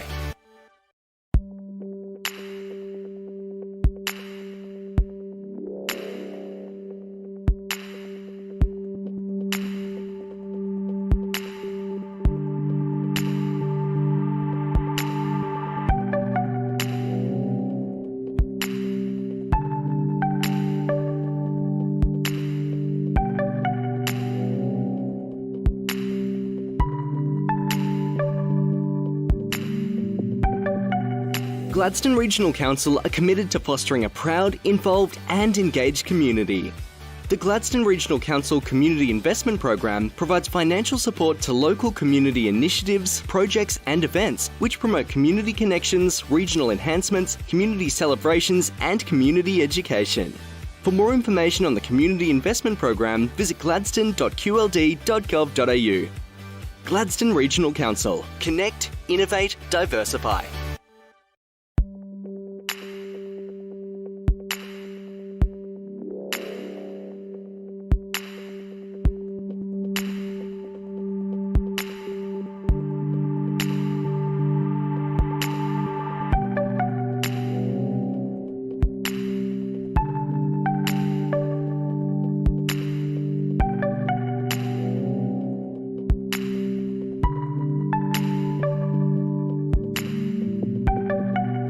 Gladstone Regional Council are committed to fostering a proud, involved and engaged community.